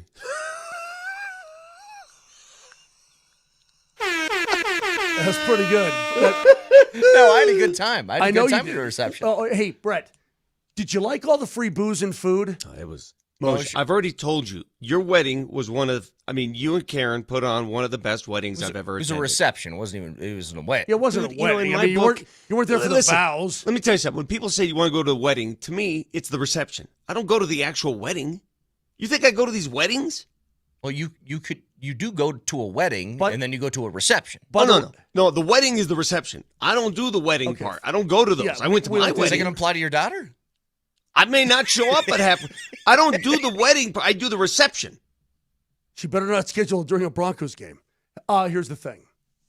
The wedding, it wasn't no vows. It was just raise your right hand and say you're who you are. Good, you're done.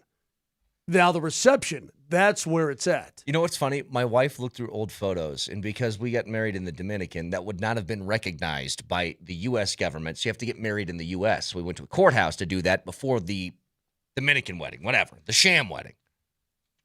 And she goes, do you remember this? And I was like, oh, yeah, we went to the courthouse, did that whole thing. It was just you and me. And she goes, do you remember what happened after? I was like, yeah, we got lunch or something, didn't we? She goes, yeah, and then you went to work. It's like, yeah, that's right, I did. Got married, went to work right afterwards. That's the way you do it. Yeah. I played pickup the day of my wedding. Mention that. What's the big deal? 303-504-0925. Swans and flowers and cakes and petals and... Oh, by the way, next.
Oh, by the way, stories around sports in the world we feel like you should be aware of. My first, oh, by the way, did you guys see, I think it was Stetson in Florida playing in a softball game.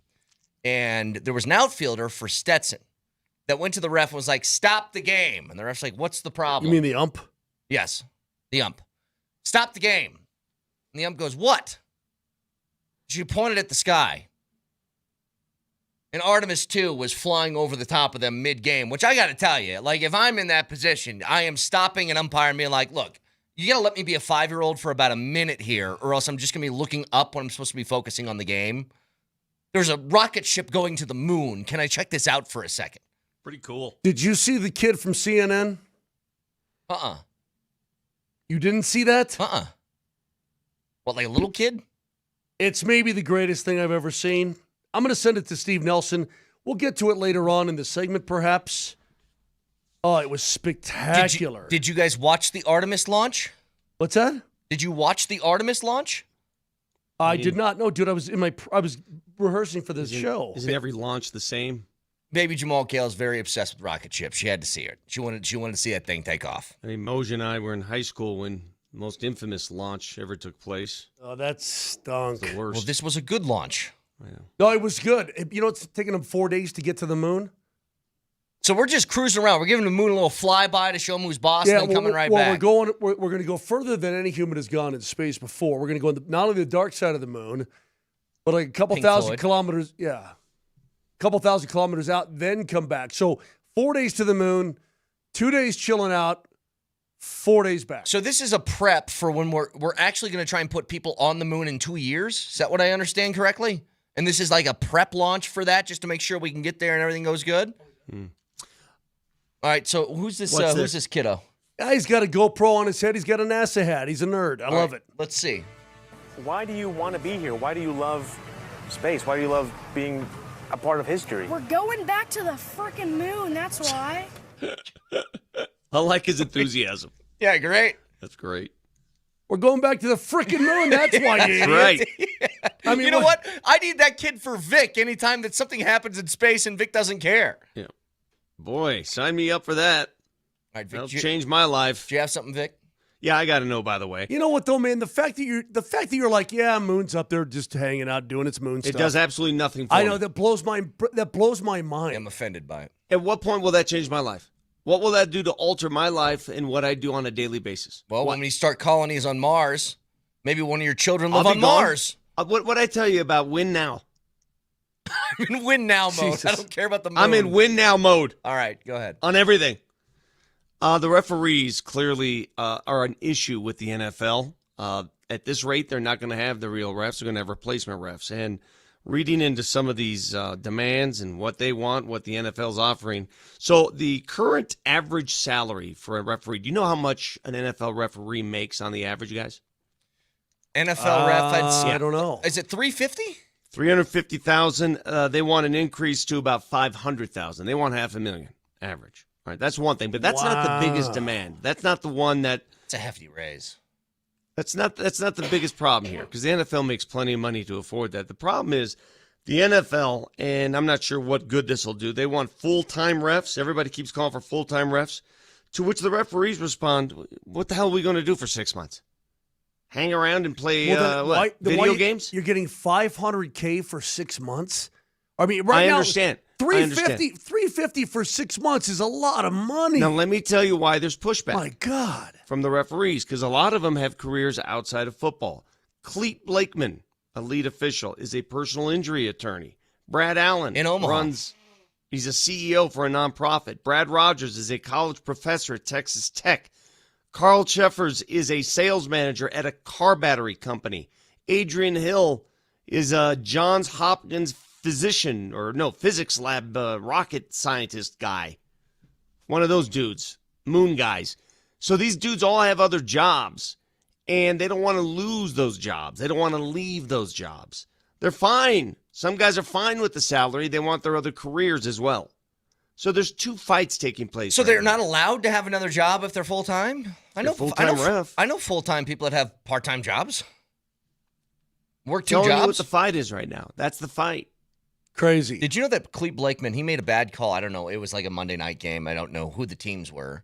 But his law firm that he owns is in Omaha. And after that game, all the fans of the team that he blew the call for started leaving 1-star reviews for his business. I'm like, that's something I never thought about. If they have a side gig or a business on the side of being an NFL ref, you could just hammer them with that stuff. It's really mean. Yeah, that's kind of. It was terrible. That's loser low behavior. rent. Yeah. Yeah. Hey, I've got one for you. You saw after Italy got eliminated. Yeah, thanks. Do you know that the last time Italy got to the knockout round of the World Cup, the iPhone had not been invented? Yeah. It's amazing. Well, anyway, Italy gets eliminated from World Cup contention in terms of going to the World Cup. So all the Italians who had bought World Cup tickets, now they're starting to flood the market. Like, okay, we're not going across the pond. Okay, fine. But FIFA has raised its top ticket price for the World Cup final. Do you know what it is now, Vic? Okay, let me think. The World Cup final, is that going to be played at SoFi? It's at MetLife Stadium. Oh, it's at MetLife in New York. Yes. So they put a cap on this? No, they've raised the ticket price. Oh. The top ticket price for the World Cup final. I'll say the walk-in ticket price No, this is the top ticket price. Top? I don't know. That could be anything. $10,000? I don't know. I have no idea. $10,990. That doesn't surprise me one bit. I mean, a Super Bowl top ticket price exceeds that. Meet and greet with Taylor Swift's like 50 G's, baby. What? I have no idea. Oh. I was just assuming. I mean, I'm sure there are some games you can get into, for $30 probably. The preliminary two teams from wherever. I got one for you, and it has to do with the nerds that share this wall with us at Mix. Yeah. So the morning show, Jeremy, Katie, and Josh, they were making fun of, I think everybody kind of on this station, but in regards to Coach Sanford, and we call him Coach. Here's what they said. Mick Soundbar was a coach for CU. He's the coach of Valor. Yeah. And everyone here calls him Coach. Uh-huh. Hey, Coach! Everybody calls him Coach. You see him in the kitchen or something? Yeah. Coach, what's up, Coach? Hey, Coach. Coach this, Coach that. We're in an all-staff meeting. Coach, what are your thoughts on this? Yeah. And then Mick Soundbar speaks up and says his piece. Mike Sanford. Mike Sanford. Okay. I'm uncomfortable by this. You don't like that they call him Coach? I don't like that they call him Coach. And I'm going to tell you right now, I'm never going to call him Coach. I don't see you calling him Coach. Hey, yeah. Coach, it's good to see you.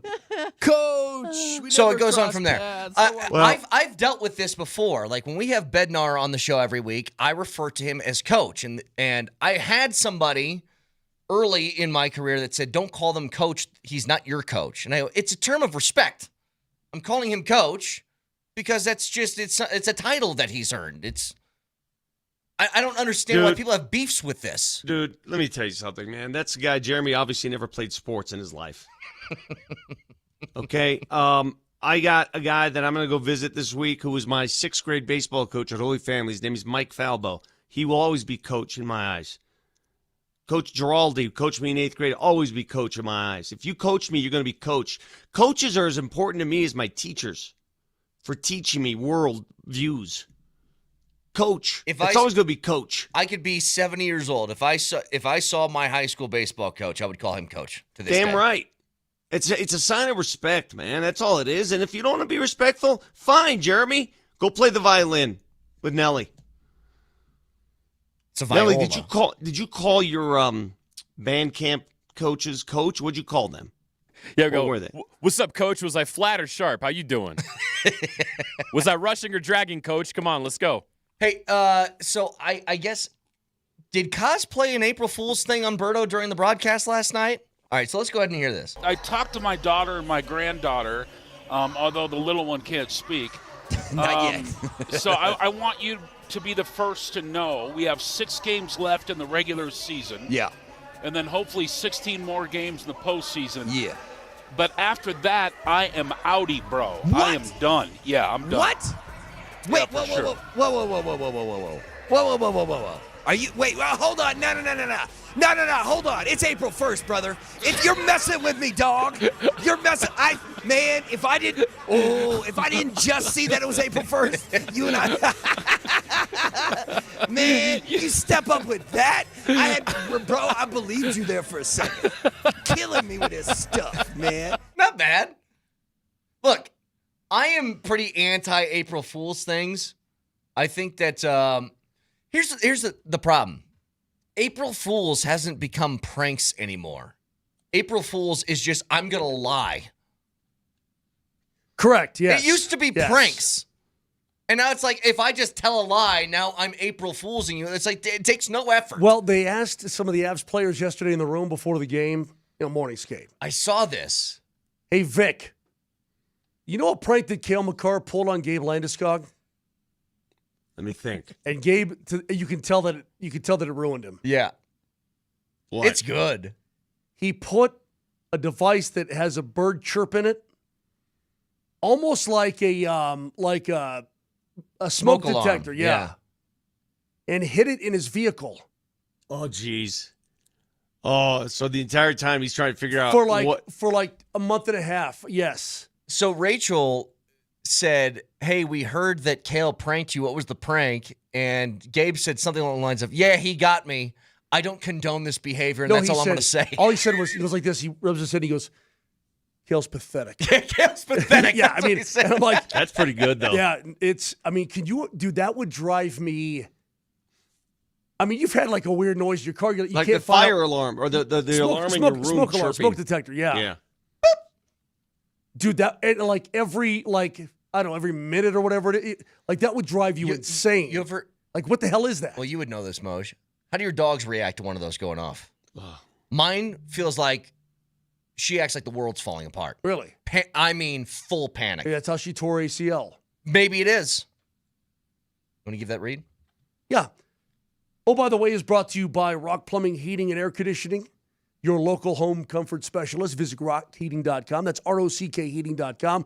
Rock, bringing comfort home and simplifying your life. So listen to me. This is lame. Keep doing this to me. Hopefully by next week I'll be over this. No more Scissorp.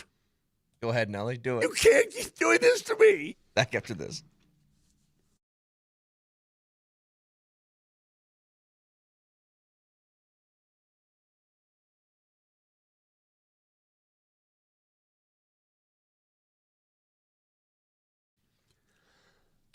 A little chillier tomorrow. Warm today, chilly tomorrow. You want to call it cold, call it whatever you want. I don't know what to call the weather anymore given this season, okay? I know this. If you need a fireplace, because eventually it will get cold again, there's only one place to go.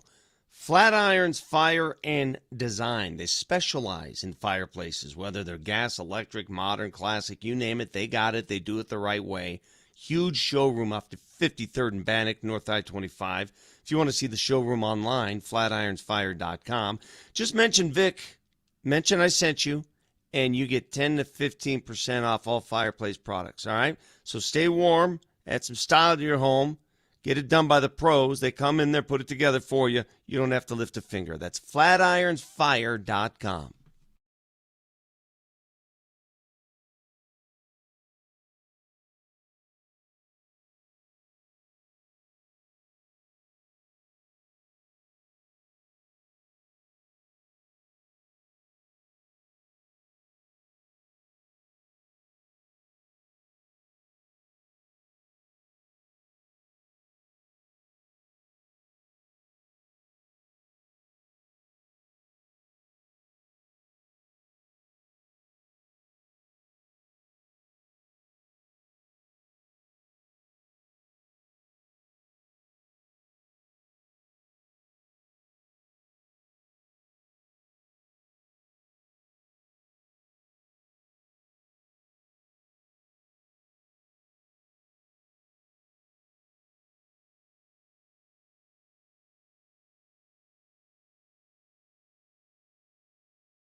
Natchez gets the handoff from Devon Taves all the way through for Nathan McKinnon. Receives it with one hand. McKinnon cuts to the circle. Back up top. Taves a drive. Rolling puck. Knocked out of midair by Lehkonen. Malinsky lets it go. He scores! Sam I am goals in back-to-back games for Malinsky. And against the odds, ladies and gentlemen, boys and girls of all ages, this is a tie hockey game. Inbound goes to Murray. Murray from the half-court line. Got it! That's close. I don't know if that was late or not.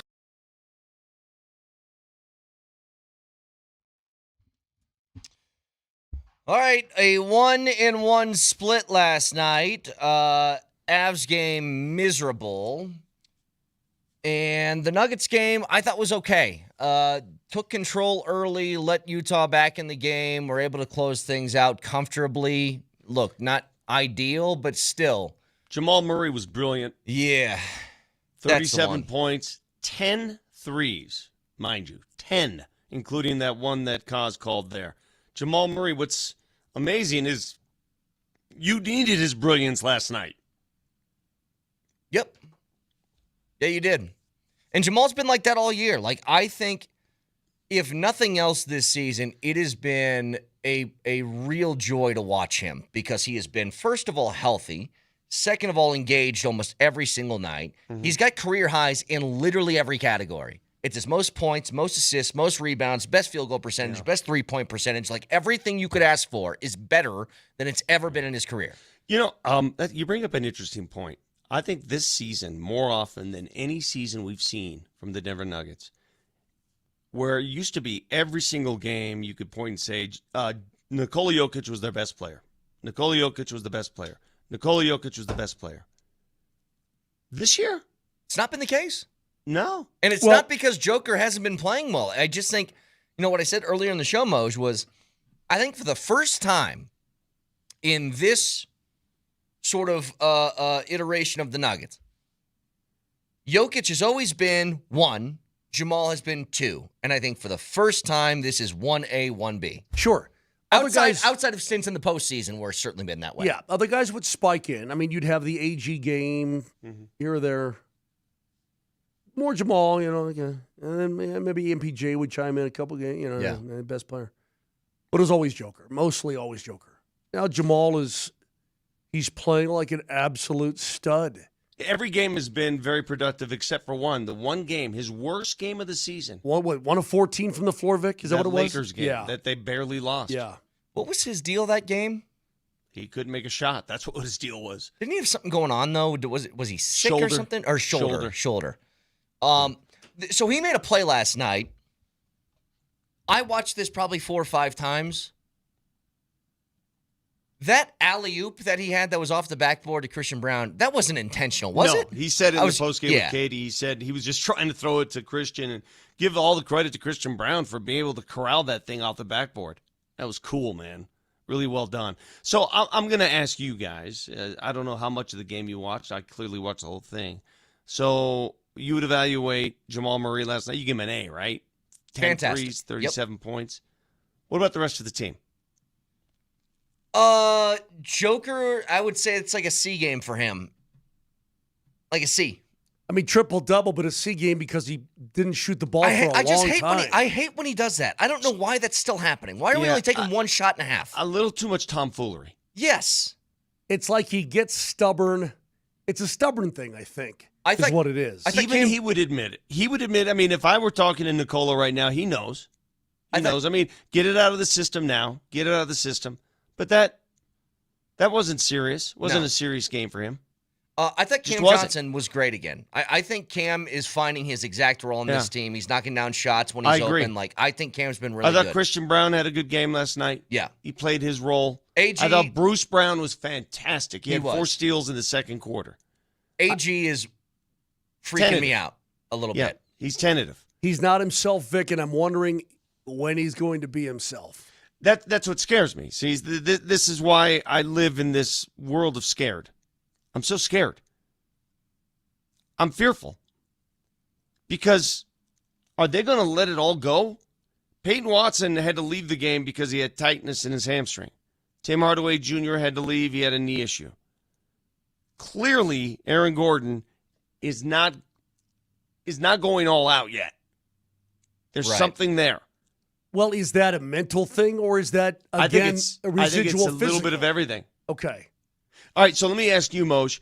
If you're in the course of an NBA season, over the course of 9 months, and you've strained your hamstring 3 times in 9 months, and then calf, would you feel a little uncertainty when you're jumping? 1,000%. Now, again, I can only go by the problems I've experienced in my life. It took me a long time, and I'm not even kidding. After I blew my Achilles, it took me a long time to call a good hockey game. You're damn right. I'm not. This is sincere. But at what points were you concerned? You weren't a marathon runner, so I'm like, at what points were you concerned about it? What do you even need it for? I'm being sincere. I meant that sincerely. I'm being sincere too. Yeah, as long as you say that, it's good. I'm being totally sincere. No, Moj, ignore him. What purpose does any part of your leg serve me? Ignore him. I'm asking sincerely. What is my well-known given nickname? Slow healer? That's pretty good. You We all know. You could say Moji Buckets, but you aren't. We all know it's Moji Buckets. But you. I don't know how insulting me is going to make this a better segment. Throwing up 10-footers in the gym is not the same as playing 5-on-5. In all honesty, dude, when you blow a body part apart. Did you think about it in golf? Did you think about it? No, not at all. But it took me, I don't know, probably a year before I mean, you could, because you're feeling twinges and it's healing, which is good.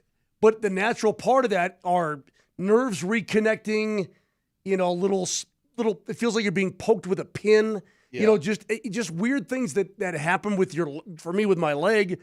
But just be able to trust it doing a lot of different things. I mean, at the Stairmaster or whatever the case may be, it probably took me, I don't know, I want to say a year, maybe not that long, but it felt like it was that long before I'm like, oh, okay, well, this sucker's probably better than the other one. Here's the conclusion I've come to.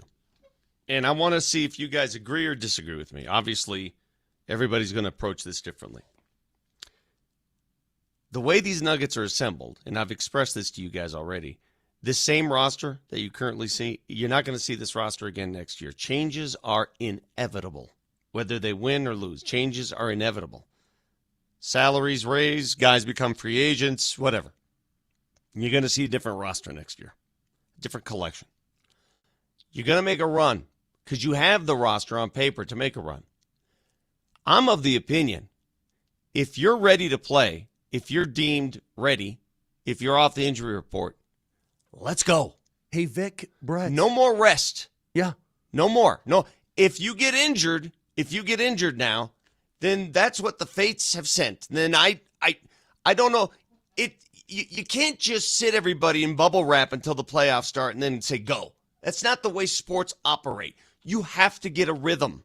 I completely agree, but with the new, I don't want to say new Jamal, but more consistent dog Jamal that we see, all-star Jamal, does it make you feel better that postseason-wise, you think that this guy now, hey man, on any given night, he can shoot his way into a dub? But we knew that going in. That Jamal's been impressive. He came into this season in total shape, and he's played over 70 games for the first time since his second year in the league.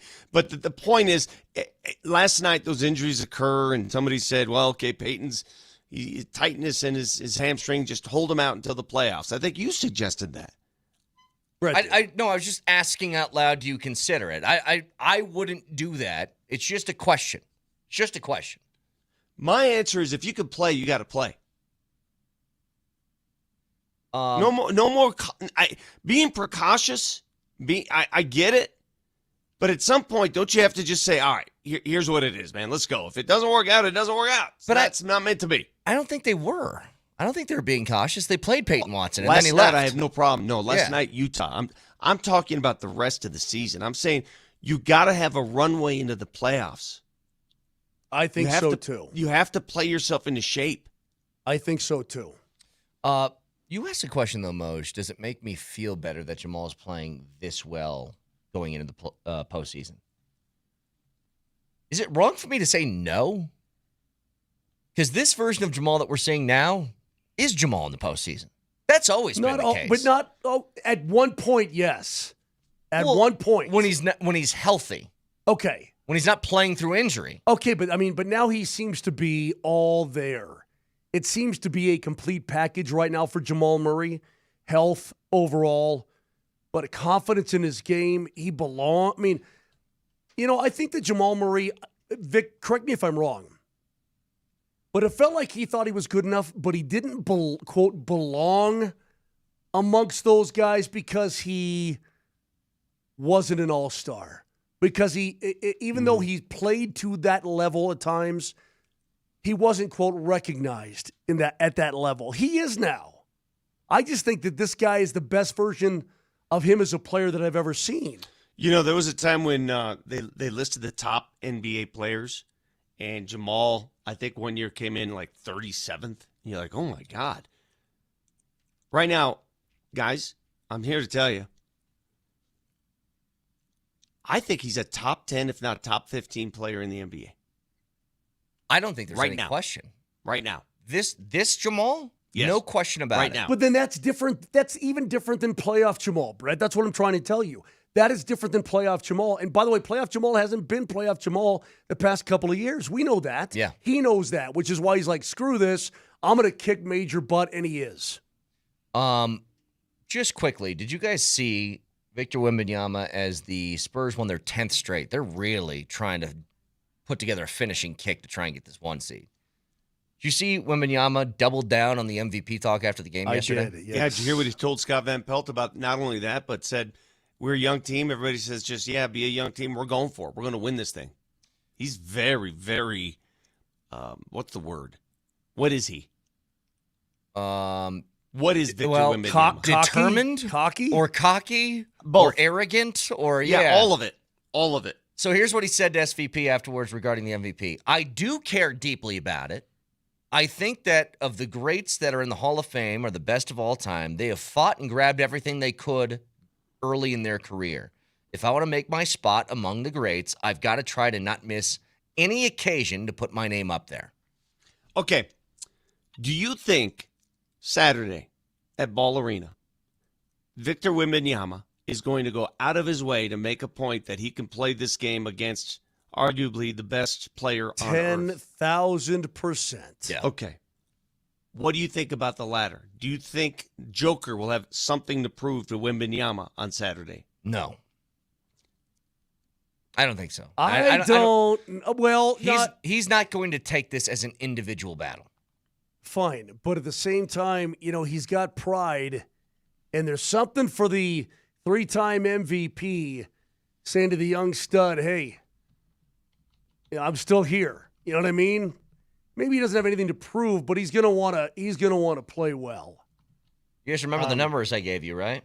Yeah, Joker versus Wembanyama in their careers. Joker averages 37 a game.